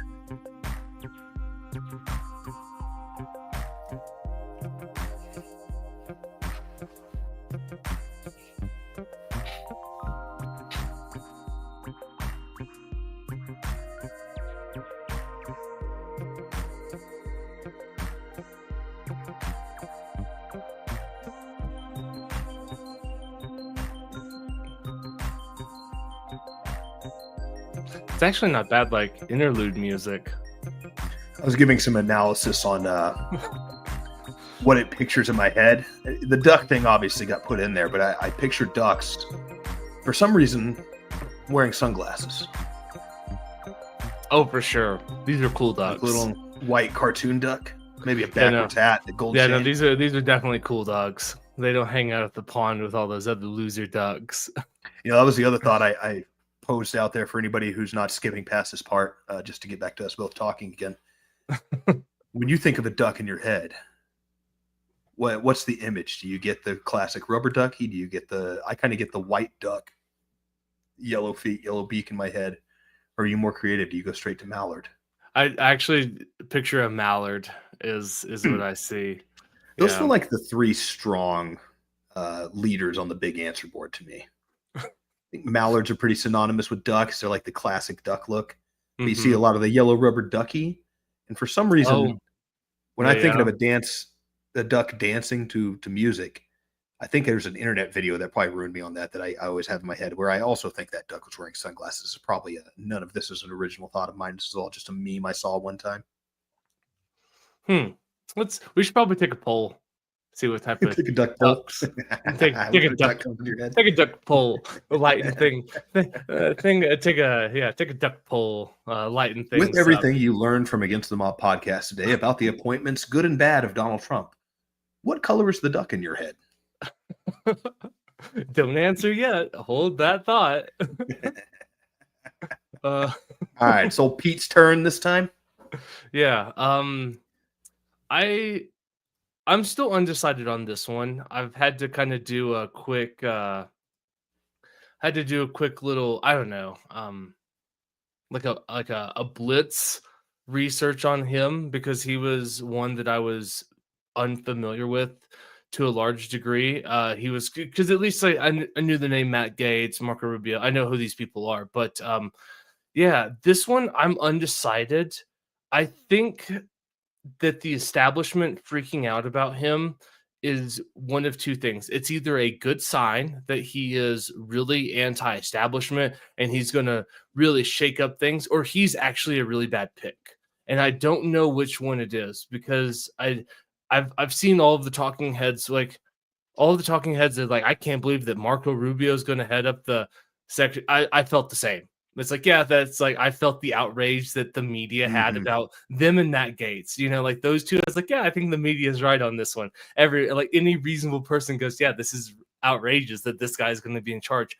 And with this guy, I don't know if he is a bad pick or if he's that anti-establishment that he's about to shit on their parade. Because I did listen to him on the Sean Ryan show today, and I liked a lot of the things he talked about: the bureaucracy, the VA not taking care of veterans. Like, my business partner's a veteran, and fortunately he had a good experience with the VA here, but I also know other veterans in this area that have a horrific experience Yeah, with the I've heard VA. a lot more of those bad stories than I have the good Exactly, ones. like the one that my business partner had, that's actually, like, refreshing because it's like, "Oh, this is the first time I've actually heard the VA doing anything good," and so it's like, I'm glad that you got that service, but I feel like there's a lot, and so if he is going to gut kind of the bureaucratic class of the VA that doesn't want change, that doesn't, because there's I think there's two types of bureaucrats that I have to distinguish. You have bureaucrats for bureaucracy's sake. There are people that are just administrators. They don't really do much. They just oversee, you know what I mean? It's like your middle manager, where if they were gone, you wouldn't actually know that they weren't there. But then you have but also, like, you have like bureaucrats and they actually do things, but like all a bureaucrat is like they work for a government agency and they apply that to a public facing way. It's like you have people, they're probably good at their job, that want to do good at their job. And I think there's a distinction that I should make there. But I hope that something I do like about him is that I love seeing all of these anti-war people that are acknowledging, like, yeah, I supported the war in Iraq. I volunteered to go to Iraq and Afghanistan, and now I realize that those were horrible wars. I like hearing that from a potential Secretary of Defense, because this is somebody that's got 2 Bronze Stars, some commendations, from the Army, and I couldn't find the specifics of it, and that makes sense because those are, it's like you only get Bronze Stars for killing people and saving your fellow soldiers. Like, that's what they only, you know what I mean? So I'm not surprised that I couldn't find that information willy-nilly, but at least this might be somebody that has some deference to deployment and might not just like send troops. Well, we got to have troops here, so we're going to send troops in the harm way. I really like the fact he's like, I don't want my son to join the army and then go die in the Donbass. I was like, that's great. Mhm. I want to hear that from my Secretary of Defense. Yeah, absolutely. And he's getting a lot of the same treatment of this, like, how the hell is he qualified? I mean, he's the Fox and Friends guy in the morning. He's On the weekends, let political, alone, like, not just even the prime weekend, time. not Yeah. even the everyday guy. Nope, Jesus Christ, I'm changing my he's letter Friday, grade right Saturday, now. yeah, he's just the weekend guy, 6 to 9. Just the weekend, dude. So of course he's getting a lot of that. Now you're gonna see, and I would imagine that's something you can throw at most of the assignments Trump's going to make if he's not making the Mhm. establishment assignments, because there's nobody there that hasn't been part Right. of this establishment. So you are going to have to bring people in from outside. Um, I have heard a lot of things on him talking about how weak or woke our military has gotten and how much this has interrupted a lot of the military service. He's given a little bit of tongue service to like the pre-COVID military and how much we messed it up with all the DEI stuff and the forced vaccines on military members. So I think that's all encouraging. He does come across to me as a serious military guy. Like he has been in the shit before. Like you said, 2 Bronze Stars. Was that Mhm. Yeah, the 2 shape Bronze of the Stars. medal? Whatever Yeah. the thing was he got. So he does come across to me as at least somebody who understands some of the things that have gone wrong in our military in the last decade. Mhm. And somebody who hopefully can right the ship a little bit on that. I did like a lot of what I've heard him say in the very brief time I've known anything about him, which is Today. about today. You mean today? Because Today. most people didn't know he existed, and Yeah, it's I'm not not just watching a us. lot of Like Fox on my most weekends. people had no idea this person even existed until today. Right. So I do like that he's at least serious about military, and that hopefully there's some things that he can walk back that we've kind of degraded in our military in the last decade. I would like to see somebody a little more anti-war. I get what you're saying. He has given some good service to areas like the Donbass and the typical wars that the Republicans are against. He is good on. He is a little bit hawkish on Iran, which again, I feel this about a lot. It's another one of those through lines in the assignment so far. The military secretary type positions, heads of military states, some of them are decent on anti-war stuff. They're really bad on Iran and Israel, and they're really bad on China for the most part. And that makes me really nervous because that is kind of doubling down on the parts where I want somebody in Trump's ear going, hey man, we have to be anti-war all over the place. These are all silly wars. So that makes me a little bit nervous. He does have a little bit of the, like, there was one quote where he's like, was encouraging or maybe even calling for Trump to straight up bomb Iran if he finds that they're stockpiling weapons. So it's like, man, you're getting ready to go headlong into what could potentially be World War III, which doesn't make me very comfortable. Fair. I guess with all that said, with him being a little more serious and with him being at least somewhat anti-war, I did give him a B-. I don't think this is the worst appointment on the list, but he does make me a little nervous, specifically when he talks about Iran. A B-, you say? I actually have the exact same grade. Look at that. I gave him a B- mainly because of his lack of like large scale management experience, and I understand that there are certain jobs that like very few. Well, people, how many friends are on Fox on the weekends though? I mean, this is a small. It's at least 2, I think. But it's like, so let me like and there's all these sorts of qualifiers for these people, but Robert McNamara, somebody who I think did a really bad job as Secretary of Defense with was that Kennedy? Yeah, I want to say Kennedy. Yeah. But why is he appointed? Because he's the CEO of Ford. So he knows some, you know what I mean? Like, this is a guy that has a logistical background, has been managing a large scale operation. Now, the problem with that is he took the same thoughts about standardization and how you run Ford to the American military. And we got some horrible planes out of it. And American servicemen died because we put out some very bad products. And so, and so I'm not saying that it's not 1-to-1, but I'm curious as to say, it's like, if you're going to promote somebody to essentially in charge of the largest, like the DoD is the largest employer in America. It's roughly 2.8, 2.9 million people. If you take in active duty reserve personnel and then all the civilian support to it, it's rounding up to 3 million people. I would like to see a little bit more upper level management, some logistical skills, I'd like to see a little bit more on the resume than, sure, he's good in certain areas. I think we can give him some credit for, and I don't know how you get experience to become, a qualified person, but he does seem a little unqualified to be in charge of the United States' largest employment sector. And that part, because it's not just, and it's the same thing with and he strikes me as less abrasive than Marco Rubio and Matt Gaetz, in that I don't feel like he's going to go in there and just gut all of the program. He's not quite as abrasive. So I don't think that you might have the same morale issues as you would with the Department of Justice and the State Department. But I'm just, it's like, I'd like to see a little, so I'm a little curious, but it's like, I don't know. He's better than actually. I know my friends with somebody that was worked very closely with Ash Carter. I think that was under Obama, under his second term, and he loved him as Secretary of Defense. And so, and it's not to say that like you have to, I say that just as like there are good choices out there. I don't know if he's one.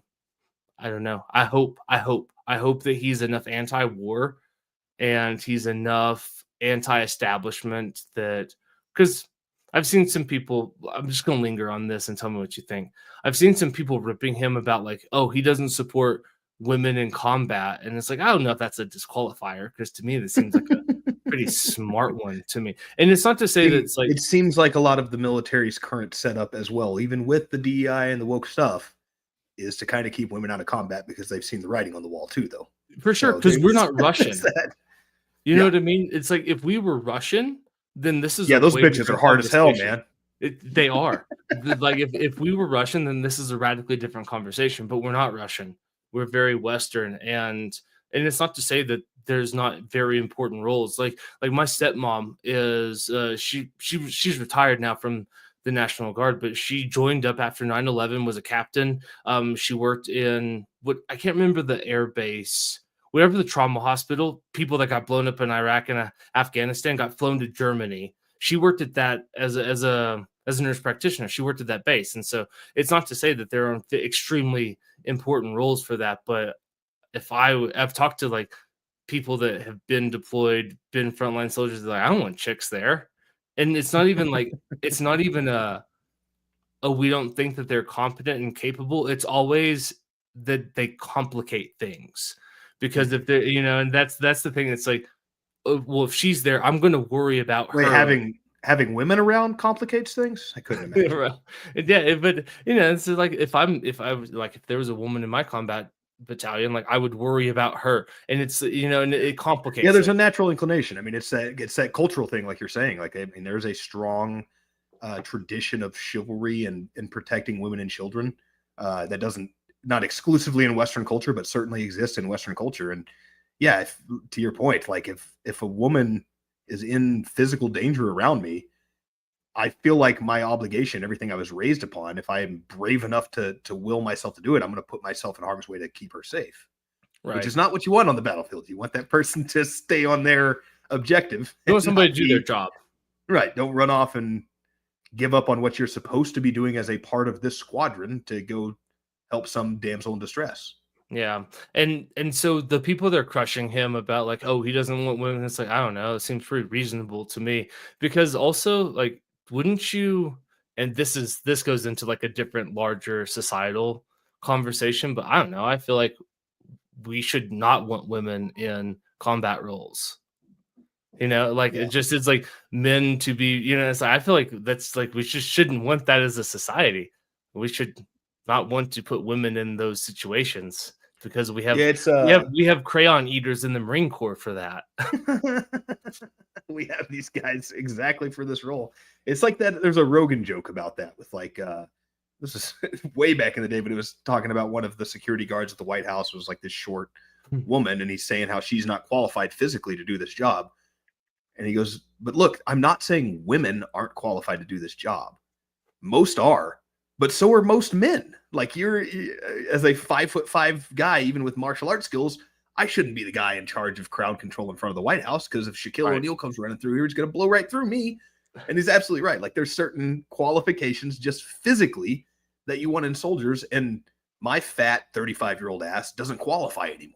You wouldn't want me out there because I'm 2 years away from meticulous physical work to get my body in the kind of shape you need to have on a battlefield.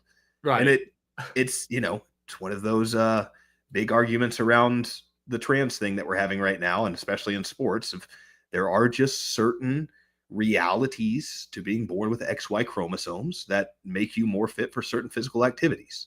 Right. And it's not to say that every woman should be disqualified, but it's definitely not to say that we should lower the standards of what it is physically to be on the front line to placate to some kind of weird gender game we're playing. Yeah, and I think that's the more important thing, that it's not knocking, this isn't a female bash session. It's just that there are certain, like, if there's any organization that you want at the top tier to not compromise on any sort of qualifications, lethality, it's the military. Like if you want a meritocracy in any world, it's like, don't gut the military. Like please do not gut the meritocracy of the military. That's one thing that, and it's like, and here's the thing, is like, do I think that America's defense budget is overinflated and we should not be in all of these wars? Absolutely. Do I want a capable, ready, willing army that actually could defend us if we needed to be, to like fight a just war? Well, of course I do. I want, of course I want. Yeah, I'm just skeptical that there is a just war every single year. Well, of course, yeah, no doubt. I hear you there. So yeah, I give him a B minus. I hope he's. I'd heard some commentators say that Kristi Noem might breathe the biggest sigh of relief because now her head's not on the chopping block when the confirmation comes, because now he's the more outrageous choice. But that was also before Matt Gaetz and Marco Rubio were appointed, right. So it's like, who knows? Maybe now all of a sudden Hegseth's he's the reasonable choice in the Trump cabinet. Perhaps we've all forgotten about Hegseth by then. Yeah. All right. How about your new CIA director, John Ratcliffe? What's your feeling? He strikes me as another loyalist. I'm unsure of his qualifications. He strikes me as just a general spook of the establishment, and so I gave him an F just by default. God, we have such like minds on this one. That's hilarious. I couldn't really find. I don't really know a lot of tangential experience that he's had. There was a couple things I saw in there that were like, that's kind of similar, I guess. But there was nothing that like resoundingly stood out as like, oh, this guy is probably the most qualified CIA director there was available. I know that he supported net neutrality repeal back in the day, so he wanted to lock down the internet for the spooks. And my biggest note on him was, seems like a typical spook to me. Big fat F. Let's go. So yeah, it's in agreement on most of these. We've got like a couple of letter grades apart. But here and pretty close. I'm glad we both sniffed that one out. He did, though he has not been in the CIA from what I could gather at any point. He does just smell a lot like a CIA spook to me. Yeah. It doesn't make me comfortable. Guys who are down for, especially when, he's got this Trump loyalist thing, but this is one of those sneaky ones of like, how deep does Trump look into him? Because when you got a guy who's out there trying to like shut down your ability to use the internet freely, it's like, hold on, who is this guy? How did he get into the party that's supposed to be for free speech as one of the now director of the deep state? I think it's also alarming when, at least he has the Trump loyalist thing, I suppose, but for somebody who seems so amenable to the CIA's current trajectory to be then put into charge of the CIA by the president who claimed he's going to eviscerate the CIA is not an encouraging vote for me. Yeah, and maybe we don't know anything about him because he is kind of so under the radar that he's the perfect person for the job. I don't think so. I'm just trying to. I'm just trying to be optimistic that maybe that is great. Is exactly who you want, but I don't think he's it. Yeah, to your point on that, like it was hard to find a lot on him anyway, and every time I did find something, it was like, oh, gross. That's not a positive. That actually looks like something I don't want to be in charge of the CIA.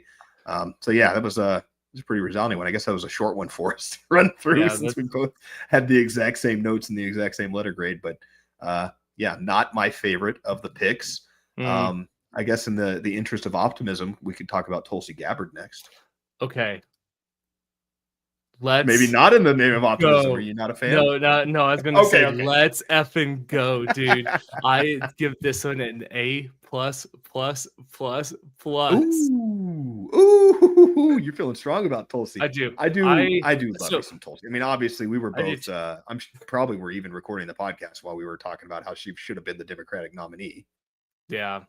I really like this pick. This also confirms that I think that to a large degree, or not to a large degree, I think like some part of me believes that she actually is CIA and is like very, very deep state. And for her to be now in charge of this is like the ultimate play that shows the deep state is alive and well and very competent to now put her in charge.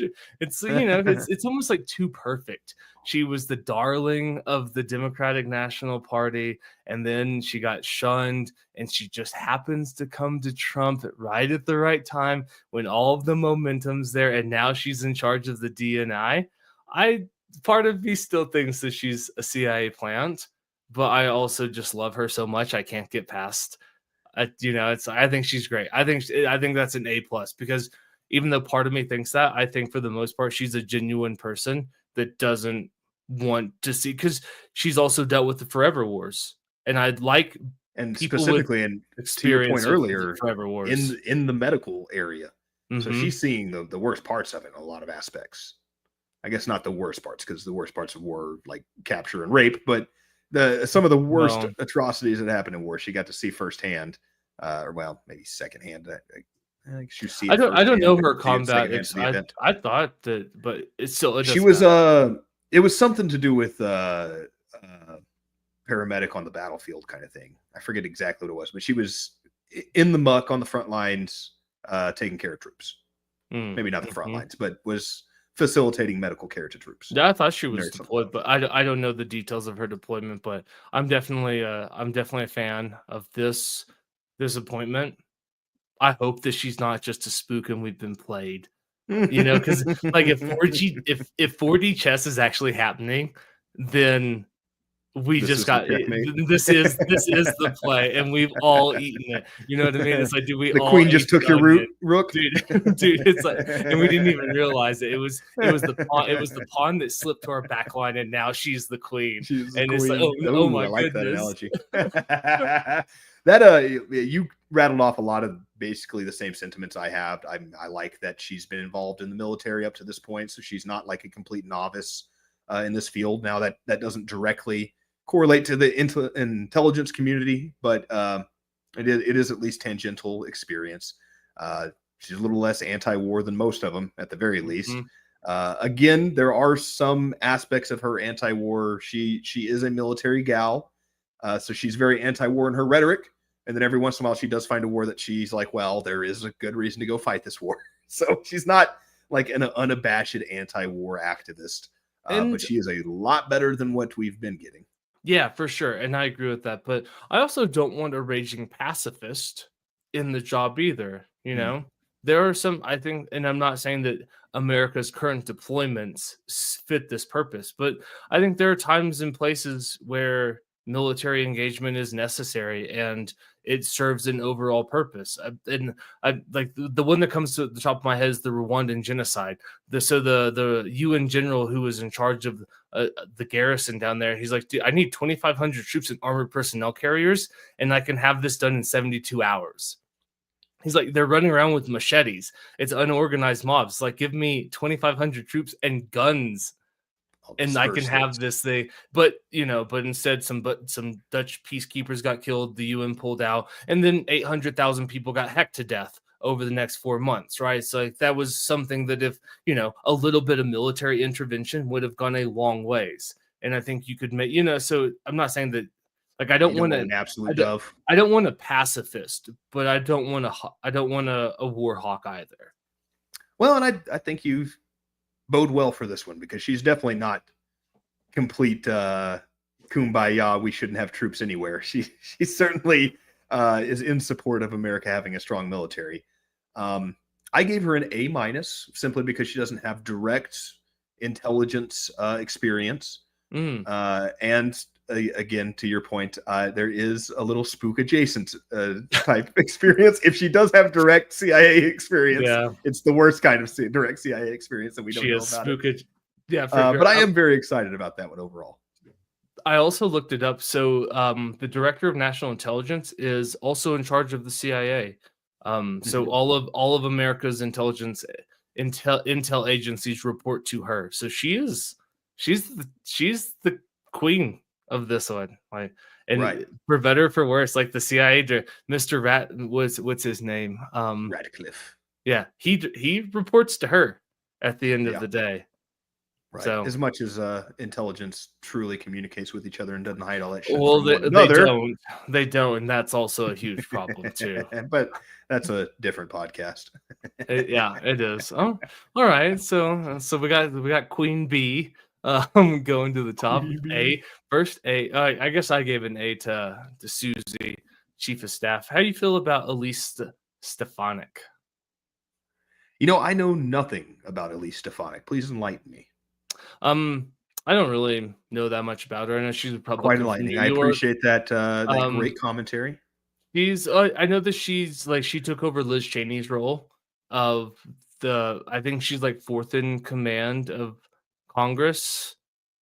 Like she took over a very important leadership role after Liz Cheney was ousted. I am suspicious of anybody that gets recognized and awarded by the Zionist Organization of America. Mhm. Because she was very vocal about like she was the congresswoman that was grilling all of those Ivy League professors this summer about the Palestinian, protests and all. Like that was her. Like that's where she kind of made her mark on television this Yeah, I summer. do have to say that's one of the through lines I did miss. Is there are a lot of Zionists on this list? Yeah, but if anybody I guess thought that that's Donald Trump typical for wasn't going to government, be, isn't it? but also it's like, did you think that Donald Trump was going to be better on Israel than Harris Biden? And that's Yeah, like, that's fair. I did not. we'll get to another pick of there. Where it's like, dude, the left's gonna. It's like if you thought Biden was bad, to wait till Trump gets in. It's about to get a lot worse in many ways for those Palestinians. Yeah, right. Yeah, that's and again to back to what I'd been saying on several of these appointees, like the area I'm most concerned about Donald Trump when it comes to foreign entanglement is Iran, Israel, and then Hmm. China right after that. And there is a lot of this cabinet would suggest a similar line of thinking to what Donald Trump already has going on. Yeah, for sure. I also don't know how important the UN ambassador role actually is. I mean, Nikki Haley did the job, and we don't trust her to do anything at this point. And so the fact that and so much to the point, like I could not tell you who the UN ambassador is right now. I'm actually going to look that up. I have no idea who America's UN ambassador is because the UN's unimportant. Nobody cares about it. I was about to say it's our pet project, anyways. They're going to do ostensibly what the American empire tells them to do because we pay all their bills. Right. Let's see. Current. Yeah, I couldn't even tell you who. So Linda Thomas Greenfield, no idea who she is. Never even heard the name. So, Yeah. I mean, how important is the UN role? It's like, you know what I mean? Like, good for her.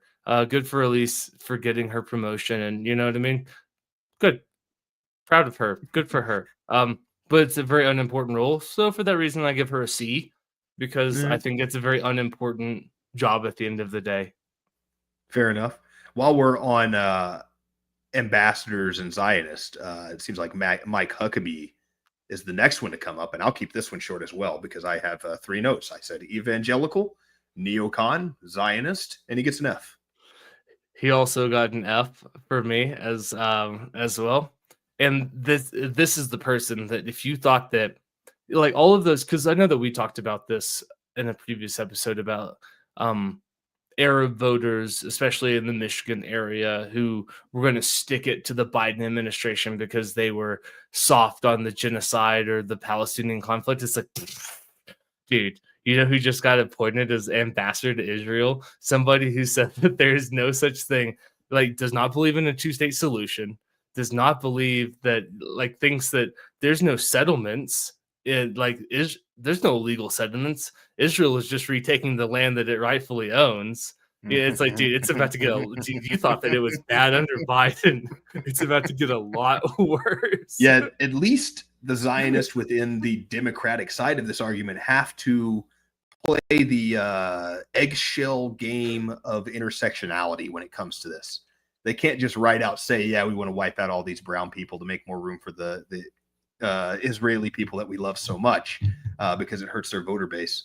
Yeah, you're about to get a guy whose voter base is 100% in support of that, in charge of that. So it's not going to be great for Palestinians, I would imagine. I don't know if MAGA is in support of it. You know what I mean? I don't know if your average Republican actually supports what's going on in Israel, but it certainly doesn't help to make Mike Huckabee your ambassador to Israel. That, you know what I mean? Like that's and for all of those Arab Americans, they're like, oh well, we're gonna show the Democrats by voting for Trump or not voting. It's like, I don't know, maybe you should go and vote for her. So, it's like, you know what I'm saying?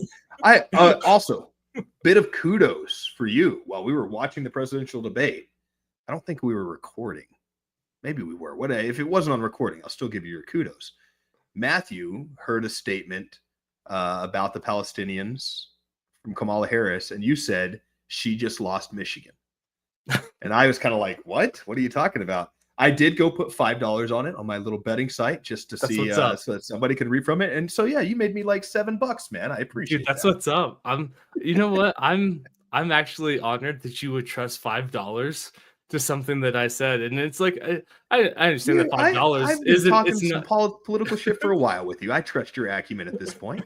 it's it's like $5 isn't gonna make anybody rich, but the fact that you're actually willing to put $5 down on something, that's a huge vote of confidence. So It was something. I'm honored, While I'm sir. taking a victory lap, Trump to take Michigan. I made several different bets during the second arraignment of Trump at plus 300 for Trump to be president, and I Ooh. won Trump for the popular vote. Your boy made some money. That's what's up. Dude, that's a bold one, taking Trump for the popular vote. There was just that was a while back, but I just saw something. You know what? To be fair, might have done that when I thought Biden was going to be running against him. Well, even better. Still smart. I'll give you Still your made some money. kudos. Give you your kudos. Got my plus 500-ish on that one. Took home some money. That's what's up. Good for you. I've really found in my year of sports betting, I've made almost no money on sports. I've managed to maybe break even. Made a lot of money betting on politics, which I then will now funnel into the rest of this football season and lose by the end of it. So hopefully we have another election sometime soon so I can make some money. Take the unders on Dallas every time. I hate my team so much. Yeah, no, that's fair. That's a cheap shot. We can talk about this off the air because there's some things. I think we can. What's the other important ones? We got to talk about the border czar. Yeah, so I guess the other ones that jump out, Steve Witkoff. I didn't know much about him, so this is me. This is like my shotgun, trying to figure out who he is, what he was doing. I gave him a B-/C+, only because like I don't know anything about him. He's a real estate tycoon, but he's got some serious experience in like high level negotiation and deal making. And he also has a direct line to the president, and I think that's going to have some weight. The fact that they play golf together. So when he shows, you know what I mean? So like when he shows up as the envoy at any sort of peace summit or any sort of negotiations, they're going to treat him with an air of severity because this guy is going to report direct. He is doing the direct bidding of Donald Trump. Yeah. And so it does make me a little nervous to hear of anybody who's into real estate or construction of any kind who is then in charge of any policy of an area we bomb a lot. We've seen some shady backroom deals that go on in the rebuilding efforts of countries that unfortunately had to receive freedom from America. Not one, never, Logan. Get out of your conspiracy realm. God. You take your tinfoil hat off occasionally. You might know something. It is fused into my scalp at this point. This hair has gone through the foil. Stays on. I didn't have a letter grade for Steven. To be fair, I did not know much about him either, so I kind of withheld. I don't know that I had much to add to that, but I'm glad you gave him a B-. That's encouraging, at least. /C+. We'll see. /C+. Mike Waltz, I gave him a D- because I think he's just a neocon warhawk at the end of the day. Yeah, there were some I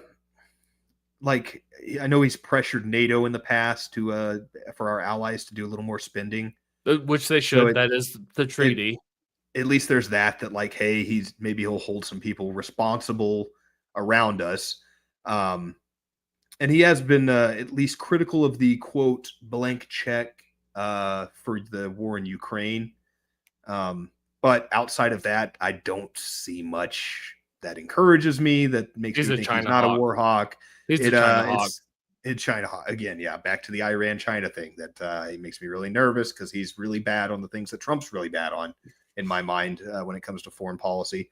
So I'm kind of with you. I gave him a D+. It's like at least he's good on the things Trump's already good on, I guess, in certain aspects. But you do have a warhawk on your hands here that doesn't make me very comfortable. Agreed. Lee Zeldin. I did jot some notes down. I gave him a B from what I learned of him. I did too. I didn't think he was terrible. He's done some decent environmental stuff. protected some federal land in his past. Of course, he Yeah. makes the lefties mad because he's not the biggest climate change kind of guy. So, which, what did you expect out of a Trump appointment for an Yeah, environmental for protection sure. agency director?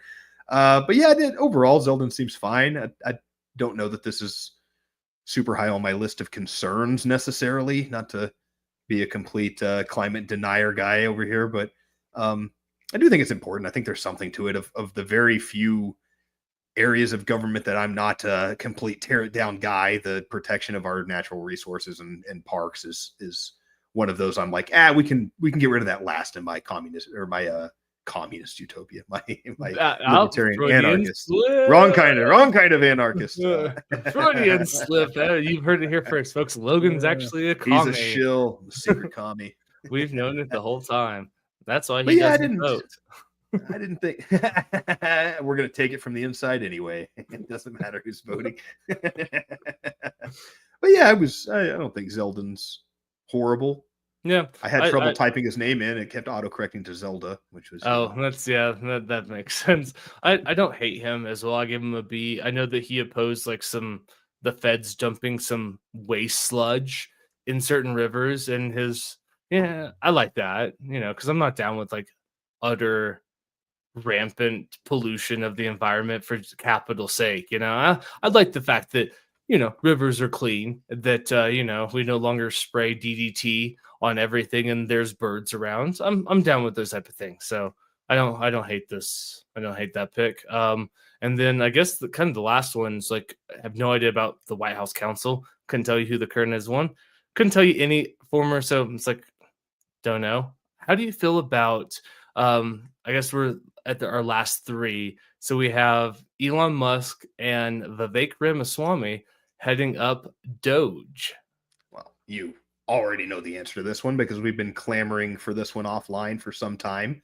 I mean, first of all, just Doge as a concept, love it. Love that there's any kind of talk about cutting the fat of government, of cutting the useless bureaucracy that's dragging us down, the money it costs us.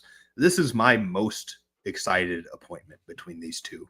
I'd probably give it an A, just because there is that thing in the back of my head that maybe Elon Musk is secretly Lex Luthor, and that we're all getting duped here by a brilliant billionaire who's going to eventually not be awesome.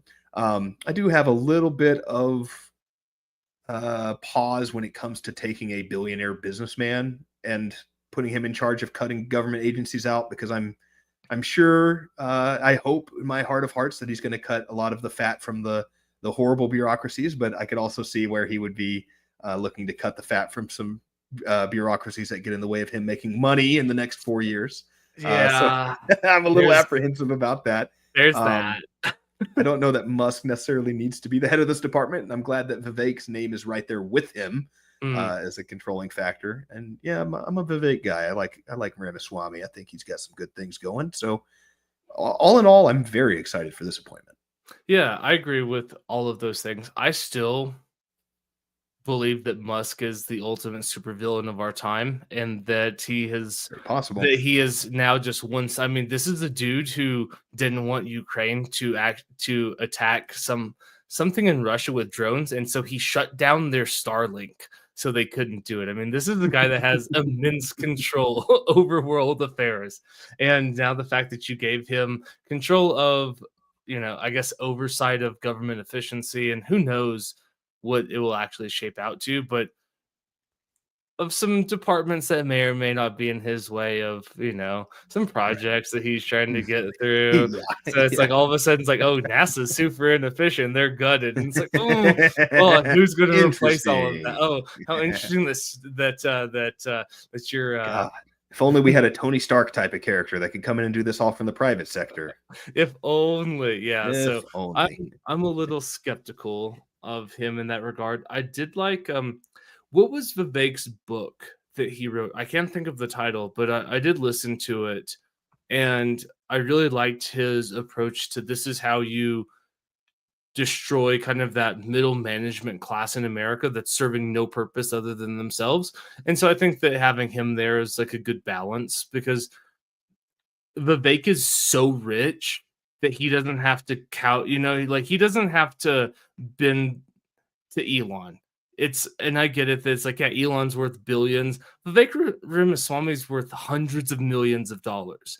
Like at a certain point, it's like, I'm rich enough. I don't have to listen to you, Elon. I don't need your seal of approval. And so hopefully that if Daddy Trump has any sort of intelligence, hopefully he put Vivek in there as a check to Elon. Like I can only hope that it's like, hey, you guys will head this. And it's not just one, because I'm still a little skeptical. Even though you helped me win, Elon, still don't trust that $1 million giveaway was a hell of a thing. It's very smart. They're all talking about it. But I like the great, brown wonderful man. Giveaway. The Indian talks fast and he talks smart. I was thinking on this the other day. I'm sure I know I've brought up Taco Baraje to you before. Do you remember the Taco Baraje story? The what? Tycho Baraje. I'm sure I'm butchering the pronunciation. He was a kind of like a Michelangelo type of character. Oh, yeah. Okay, gotcha. I know the golden nose from La Bayad, and it was the country of Denmark gave him 25% of their GDP, basically just to make war weapons for Denmark and stay in the country, which is something that's kind of happened throughout history. It's a really fascinating phenomenon that when you get these like super intelligent people, especially specifically who make war machines, like early tanks and stuff, those are the guys that these countries are willing to like give all their money and wealth to and just kind of let them do some cool shit. I wonder if we're not like, or I guess I was kind of just playing that thought experiment of like, is Elon Musk that guy for this day? Like who's creating more innovative things than Elon Musk at this point in time? And is he on that level where you could consider just being like, you only get a guy like this once every couple of generations. Like, let's just give him some of the money and just see what he does. See what kind of technological breakthroughs we come up with. He caught a rocket. That's what he did. It's pretty impressive. He caught a rocket. That's I saw that. I called Elon. I said, Elon, is that your rocket? Nobody else could do this, Elon. Which also makes sense. And it's one of those things like, do I think that Elon is a supervillain? Absolutely. Do I think that he's going to be like the undoing of civilization? Possibly. Maybe. Am I glad that he's at least on our side right now? You better believe it. Yeah, there's that thing. It's like it's getting unleashed on the world. So when you at least like him in your corner? Absolutely. So I want Elon in America, in Austin. You know what I mean? Like I want him here versus, dude, could you imagine him in China or Russia? Do you know how the freak out? Like it would be a new space race if Elon was in Russia and they caught a rocket. I mean, it's like it's JFK. We go to the moon, not because it is easy, but because it's one of those that it would completely upend the geopolitical spectrum if Elon was Russian or Chinese.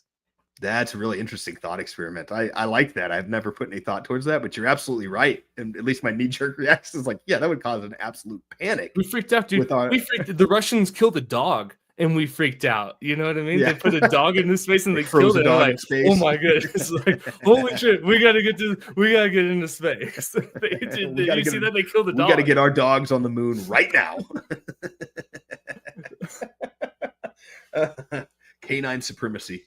Yeah. I got a bunch of Russian terriers on that moon first. No way. And America. So I guess we have the last one, Mr. Homan. I don't know how you pronounce his name. The borders are our new borders. I like that we're just calling it borders are now. They fought so hard. We really liked that term, so we're just like, they're like, that doesn't even exist. And Trump's like, my borders are the new borders are of this nation. There's better than Kamala Ding Dong.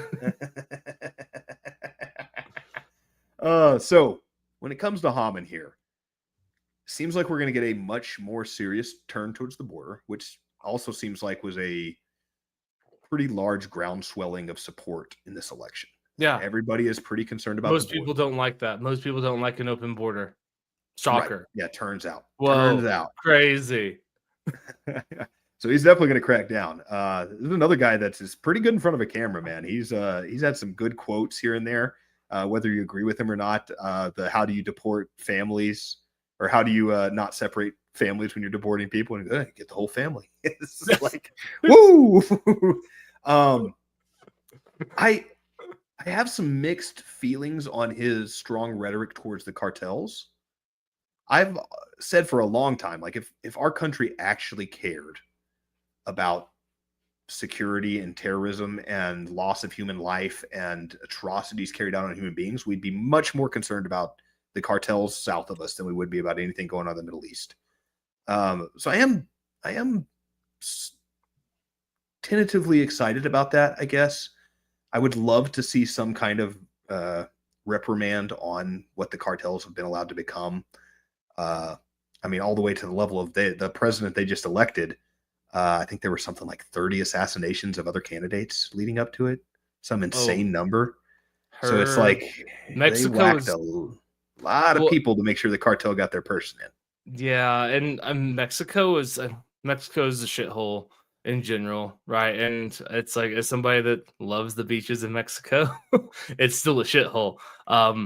And it is right now, but I mean, it is also projected to be one of the largest economic growths over the next 100 years. Like that is which an is area totally that is primed for economic success. And that could be true if it's not a narco state. Mm-hmm. You know, and this is, it's just like Mexico is not, it's like it's really gotten more violent.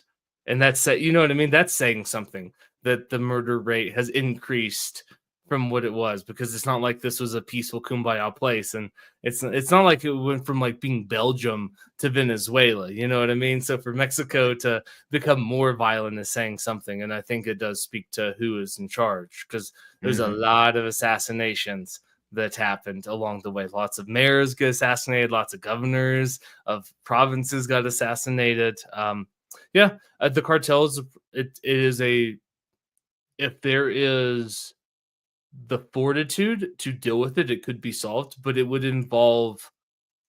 not be a rollover operation. Like at this point, cartel is so well funded, they're so well armed, they're so well trained too. And this is the part of, so I know people that have worked in this industry that have now retired, but they say that, as they were leaving, there were offers through the grapevine that, oh, well, I know that you did this. Do you want to come down here and do this? And so the cartel is being trained by high level people, and they're not a pushover. So if America wanted to do something about it, we could, but it would not be a clean, bloodless. You are kind of essentially talking about regime change and fighting insurgency groups like we've been doing around the world. Absolutely. I mean, they are way better armed and way better trained. Yeah, this is not a small undertaking, and it's I do worry about that, and that's kind of the flip side of that coin. Like I do see a need for something to be done about this, but at the same time, you could exacerbate. You got to hit the hornet's nest to get it off the roof, kind of thing. Do you have the political will to actually do it? Are we willing to? You know what I mean? It's like, so what it boils down to is like, are we willing to see casualty list published in newspapers where 30 Americans were killed today, 52 Americans died today, 17 Americans were wounded, and you know what I mean? It would not be this wouldn't be, and it's not to say that soldiers didn't die in Afghanistan and Iraq, but I mean the proportionality is that way math different. of insurgency where, if you have two insurgents and or two terrorists and you kill one, how many terrorists do you have? You get like that's 5 on your or southern 8. border now, now that's right next door. So it's not like it takes these guys a long time to get to an area where they can actually commit said terrorist acts against the state that killed their brother or nephew or whatever the case is. Absolutely. And it's not to say too that it's not to say that wouldn't be a welcome change too, because it's not like the Mexican people are like down with the cartels. You know what I mean? It is a dangerous world regardless. And so I don't know if I have no idea what the popular feel in Mexico would be about that, but it's not like they're living under a great regime anyways. Perhaps we could just do the Ukraine approach. We could just start funneling billions into that Utah stronghold or that Mormon stronghold. Start sending them F-16s and Right. get them Just trained up on fighting Mexican cartel. demilitarize, just like this little bash, it's like they will go no further. I'm always reminded of that line, and I know it's a movie, but it's in Sicario at the very end where they raid the tunnels, and she's like, "I'm going to talk," and he goes, "Look, until you convince a quarter of the population to stop doing drugs, the best we can hope for is order." It's it's not that it's like we're not trying to win this war. We're just hoping for order because, like, let's be real, that's what got Pablo killed. It wasn't the fact that he was a drug lord. It was the fact that he all of a sudden was uncontrollable. That's what got him a Delta Force bullet through the head. And you can't convince me that Colombian cops killed him. No way, dude. Yeah, I was about to say, what are you talking about, Matthew? Didn't the local authorities get him? Sure, they got him. After a decade of paying them all off, they finally just got sick of making all that money. Yeah, for sure. Get rid of him. Yeah, some Colombian cop really got good at headshots from 1,000 yards away on a running target. You know what they say about those Colombians? Natural snipers. That's what they say about them,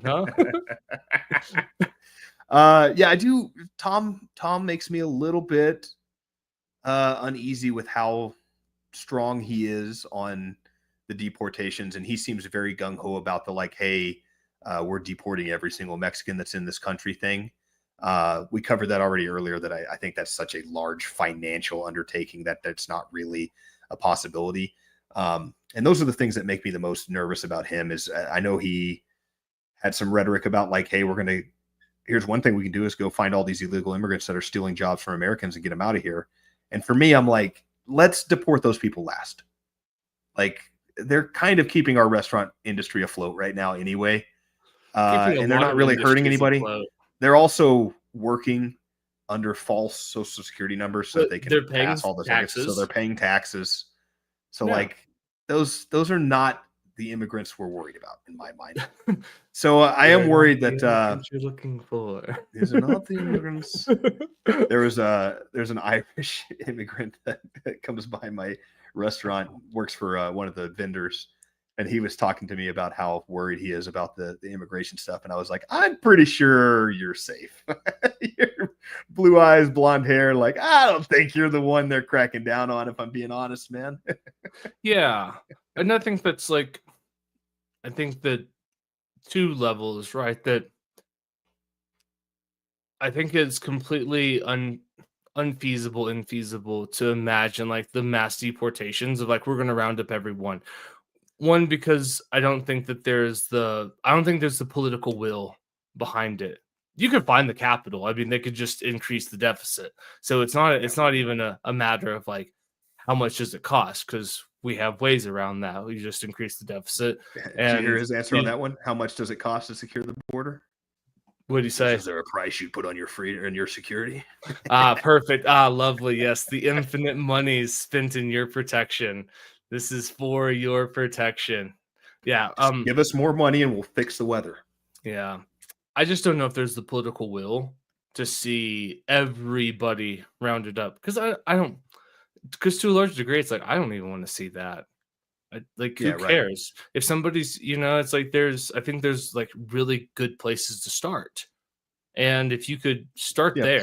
Plug the hole in the boat first. Exactly. And then we can deal with the water that has gotten in. And after shoveling out enough water, we might be like, all right, well, this is fine. It's like, well, it actually turns out we need some of this water to keep fast food restaurants open past midnight. It's like I said, it's not even that. There's so many industries and it's I don't know. It's so I don't want to see that. And I know that I worry here's what scares me too. There's such a strong mandate to get this kind of stuff done, and clearly was a large part of Trump's campaign, and he seems to be pretty gung-ho on it. I'm worried it turns into a numbers game, a quota game. And then you're going to start seeing that where it's like, oh shit, I need to deport X amount of Latinos from this country. Time to raid the fast food restaurants, or time to raid the feedlots and take half of their staff. Time to raid the construction Yeah, a large Right. And it's like construction industry. those are now you're deporting the people that actually are contributing to this country. Like if you're paying taxes and you're showing up to work every day and you have a family here, I'm not really even interested in addressing your deportation Yeah, I would agree personally. with that. I've always thought that we've made like immigration policy too complicated in the sense like Mhm. I get it, you broke the law. Um you know there's consequences of that, but if you get snagged, it's all right, cool. Well, it's like we can either deport you or you can enter. I think there should be like a work program. It's like spend the next 5 years, like you can be hot or cold. Those are your only choices. You know what I mean? It's like, do you want to be hot? You want to be cold? Cool. There's lots of jobs that need to be done at the end of your 5 years. If you've done your, you know what I mean? If like no run-ins with the local law enforcement, no criminal record, you've done your job. Congratulations, you're an American citizen. Right. Go forth, be prosperous, and give us 40% of your income. You know what I Yeah. mean? It's a way better solution than doing nothing or oh we're just gonna let the silent. And it's like no, like you got caught. Like we don't hate you for Or trying to have a like I better said, life. when it Welcome to comes the to this work quota program. game, where it's like those are the ones you're targeting at this point because it's the easy ones. It's like, okay, we got to get the numbers up. We got to show the American people we're deporting people. And what you're going to end up doing is pouring all of your time and resources into getting those numbers up and not pursuing the ones that are harder to find, like the convicted felons and the rapists and the murderers and the bad actors and the gang members, because those guys you actually have to like put some real effort You into have to going to look for find. them. Yeah. Right. Which is Now, also why I with don't that want to see said, the FBI gutted because you right, need some of those resources to actually help find those people. right. Yeah, absolutely. And overall, I think we're kind of well overdue for a correction in our course of action with the border. So I still give Tom a B, even though he makes me nervous. I don't love all of his rhetoric, and he seems a little too, what's the word? Hates Mexicans. In his heart of hearts, which is like I would like somebody with a Latinx little bit of phobic. compassion. Latinx phobic, Latinx phobic. Latinx phobic. But yeah, I do think this is a, by all measures, a very serious and capable person in charge of the border and should be a massive turnaround from what we've seen in the last 4 years. Yeah, and you want serious people. I gave him a B plus to be optimistic. You want serious people, and this goes back to Christy Nome, and then we can kind of roll out. So I used to work, and I know personally the former Secretary of Homeland Security for the state of New Mexico, and this is a very serious person. You know, very capable, very competent, has a wonderful resume that if you're going to say like, oh, who should be in like who should fill this cabinet role, if somebody puts that name forward, no one's going to be like, are we really sure that we want that you know what I mean? This is and but knowing this person, and I have the utmost respect for them, even though we've butted heads and disagreed on a couple of things, I have nothing but just complete respect for this person, their service, how well they are at their job. And like that's who you want in certain roles. Like you want somebody that's not, you know what I mean? It's like that's serious is the best way that I can put it. Like you want a serious person in some roles. And so Tom strikes me as one of those serious persons, but back to Christy, no, like she is a very unserious human being. Why is she in charge of this? Why are you going to like, that's a serious job. You want a serious person. Feels like In we should those find out the roles. dog's name and it could be Harambe It's Peanuts Cricket. and Spot. It's Cricket. Cricket. Cricket was the dog's name. I We know, got dude. dicks out for Harambe, nuts out for Peanuts, and I don't know what it is. Trigger Some discipline for Cricket. Cricket. Yeah, I don't know. I All just right. think, yeah, I just think about like who he is. When you said he's a serious human, like I know somebody that did that job for the state of New Mexico, and it's a serious person. Mhm. And but that's who you want. Like you want somebody that is very good at their job, that is very rigid, that is very structured, that is competent and serious to head up like important roles. I want Right. unserious people in serious positions. And I think that's what you get with Matt Gaetz and Marco Rubio and Christy Nome and some of these. Like these are unserious people in serious positions. And I don't Yes. like it. So, what's your overall letter grade thus far for Donald Trump's appointments? Ooh, Did we you did think not of an hand out aggregate? the aggregate, he's definitely like on the C minus to the D because we handed out a lot of Fs. That's about where I was. I was saying I was going to give him a C in my head. He's not failing, but man, we need to see a little more attention to detail here. Lots It's of not room for super encouraging improvement. so far. A lot of room for improvement. You got some names in there that are exciting, but you got a lot of them in there that are head scratchers. And to your point, a lot of them that I'm like, all right, that guy sucked your dick good, but is he really qualified for this position? You know, we just spent an entire campaign talking about how Kamala's not qualified for being a prostitute. Why is Matt Gaetz? Dude, you're asking the real questions. You're asking. See, those are serious questions because you're a serious human being in a serious role. You know, being the co-host of a very serious podcast. A very serious podcast that doesn't cuss anymore as of this next episode after this one because we failed this time, obviously. We'll do better next time, maybe. But yeah, I hope that it gets better because I'm not pumped so far about this. And it's also like you were really quick to let us know that Matt Gaetz and Marco Rubio got a job, but where's Mr. RFK with head of HHS? You know what I mean? Yeah, like, that's another good one. What's going on there? Where's our libertarian as well? Yeah, who is that? What were the concessions made? I would like to know. And like, what are they? Who are they? And where are they going to be? Because did the Libertarian Party just like shoot ourselves in the foot again for nothing? Don't worry, libertarians. I didn't fool you. This is my new Secretary of Bologna Sandwiches. Dave Smith. Dave Smith, Secretary of Brunch. I will say that's maybe the number one thing I felt good about coming out of this, because there maybe was even a little bit of buyer remorse in me of like, you know, this was an important moment. All of the things I laid out about the Democrats needing to get better and how they couldn't win this last election. Maybe I should have got off my ass and actually voted for Trump. Like I had that thought at least in the back of my head once or twice, and watching his first round of appointments, I'm like, no, I think I was right. I think he had a lot of lip service, and there's not really anything that's going to come out of this. Yeah, I agree with that. I still think this is a better timeline than the other alternative.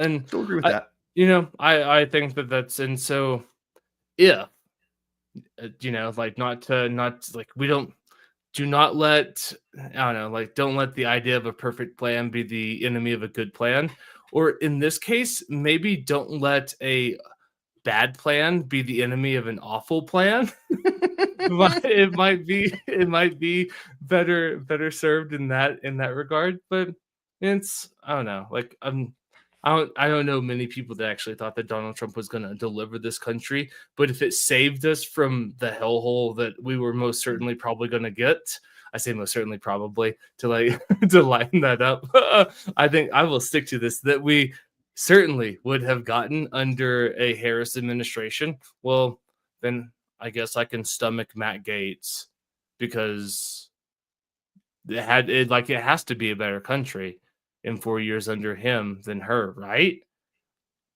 Right. I hope. Right? I say right. I hope. I think. Oh, flash forward. That's what I sure I've already said this on a recording somewhere, but I do, that is the most like cosmically comical outcome to this, is if all the guys who are posting the like, me and the boys going into war because our wives voted based on Taylor Swift's political opinion, if those guys all get sent to Iran to fight in World War III because of Donald Trump, it will be a little bit of like, all right, you guys admit you're wrong now, right? Wasn't that not what you wanted? I don't think that I think in the world of winner take all, zero sum game politics, admitting that you're wrong, it's not an option. It's not possible. So, yeah. You got anything else? Push forward. I think that's about it. I'm pretty happy with our coverage of it. I guess I was going to push back a little bit on, you said you don't think there's that many people that see him as the deliverer of the American public. I will disagree with that. I had somebody today who before I let them know I do a political podcast, they were talking about all the wonders of Donald Trump and the appointments I was pushing back on them. They just couldn't believe it. And she went into saying like, well, which is also hilarious. She kind of like admitted to me that she doesn't do anything for a living and she's a stay-at-home trophy wife. But she was like, well, I'm at home all day and I really follow politics very closely. And when you follow politics as closely as me, you understand why blah, blah, blah. And I said something about like, well, from my libertarian perspective, and she stopped me and she goes, what is libertarian? It's, as a serious like, oh, thank you for your informed opinion, ma'am. As a serious political analyst myself, what is could you enlighten me? I am not aware of the this Metternich that you speak of. Yeah, definitely. I both felt elation of humor when she said it and a rage deep inside at the same time. Yeah, that's fair. Let me see if I can find this video to end it on. It was so funny. I think it's let me see if I need you to fill some dead time while I Fill look for some this. dead time. I that was one thing I was talking up leading up to the election about. One of the great things about it, one is no more political ads, which thank God we're done with, hopefully for a while. But the other one was that I'm tired of people approaching me who have either never shared a political opinion with me or have straight up rolled their eyes and like walked away as I wanted to talk to about politics to them. But I guess that's not over yet, because that was kind of what I experienced today. A woman who is not even aware of a third type of political ideology behind Democrat and Republican, lecturing me on how little I knew about politics was a bit of a tickle for me there. So I guess it's not done. We're not done preaching to each other about things we don't understand. And I guess to a large extent, we never will be, because that's what our nation has become about. The onset of social media and the need for a strong opinion to support your ecosystem will always lead to super strongly held ignorant opinions. Yeah, I think you're probably right on that. I think that I'm not going to be able to find this video quick enough if I should care. I'll find it. I'll probably find it as soon as we hop off, and I'll show it to you because it is very tasty. These are the liberal tears that I've enjoyed so deeply. They are the tastiest of tears. Like conservative tears, they're good.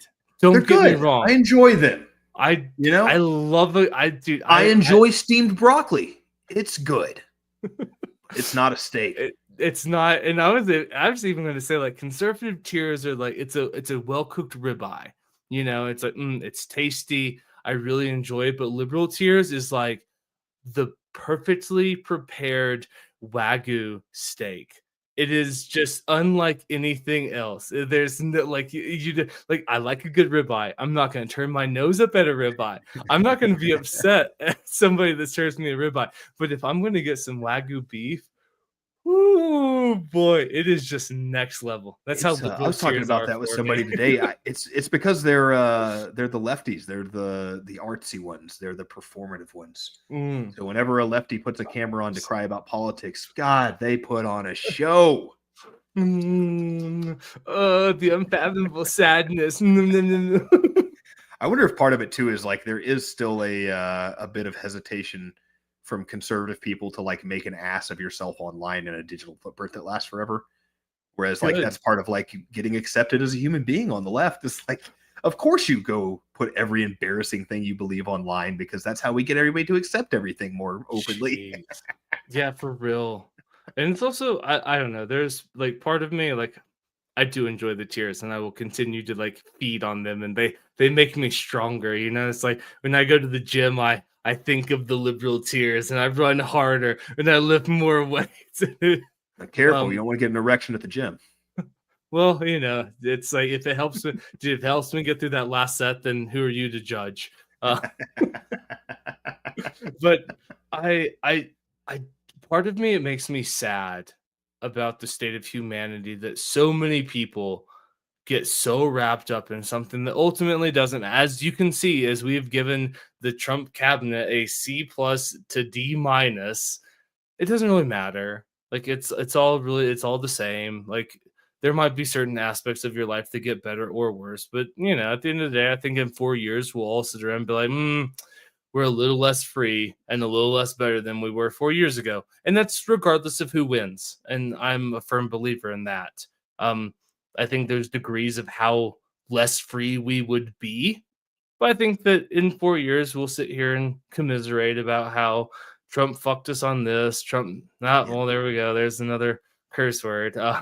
He messed with us in this. We're less free here. But I don't know. It makes me sad that so many people are that tied to political outcomes that they think, it's like the government doesn't care about you. All they care about is that you work and you pay your taxes. And that's really all that they care. And they care that more people work and pay their taxes than don't. So they can continue to put people on social services and get those votes. But at the end of the day, that like, and it breaks my heart. Like I saw that like somebody jumped off a building because of Trump's victory. And it's like, bro, like you need to kill yourself. It's not that bad. And I hate that there are people that he's going to win the popular vote again if you guys keep killing yourselves. Yeah. Also true. It's like, that's one less lefty. You know what I mean? It's like, you're not, but it also makes me sad that like people wrap themselves so deeply into politics that they'd be willing to harm themselves. Like, it's not that big of a deal. And it makes me sad that people think that it's okay to post embarrassing freak out videos. It's like, it's not that bad, and it's a bad look. It's a bad. I don't want to reprimand that completely because I do quite enjoy watching their. Well, I do too. Yes, they make me stronger, dude. Like I feed off those liberal tears. I do too, but it also still makes me sad. Yeah, it's a bummer to see a person in that state of mind for sure. Yeah, yeah, it is to see somebody kill themselves when it's like, why? Because we picked Beelzebub over Satan. Like, what? These are both horror. Every politician in my entire lifetime's been horrible. Don't kill yourself because the wrong one won the race. It was not going to be a great outcome either way. We're going to watch plenty of money get it printed. We're going to watch plenty consolidation of executive powers, and we're going to have plenty to bitch about on this show. Absolutely, and that might be the safest thing we can wrap up on this. That is some job security.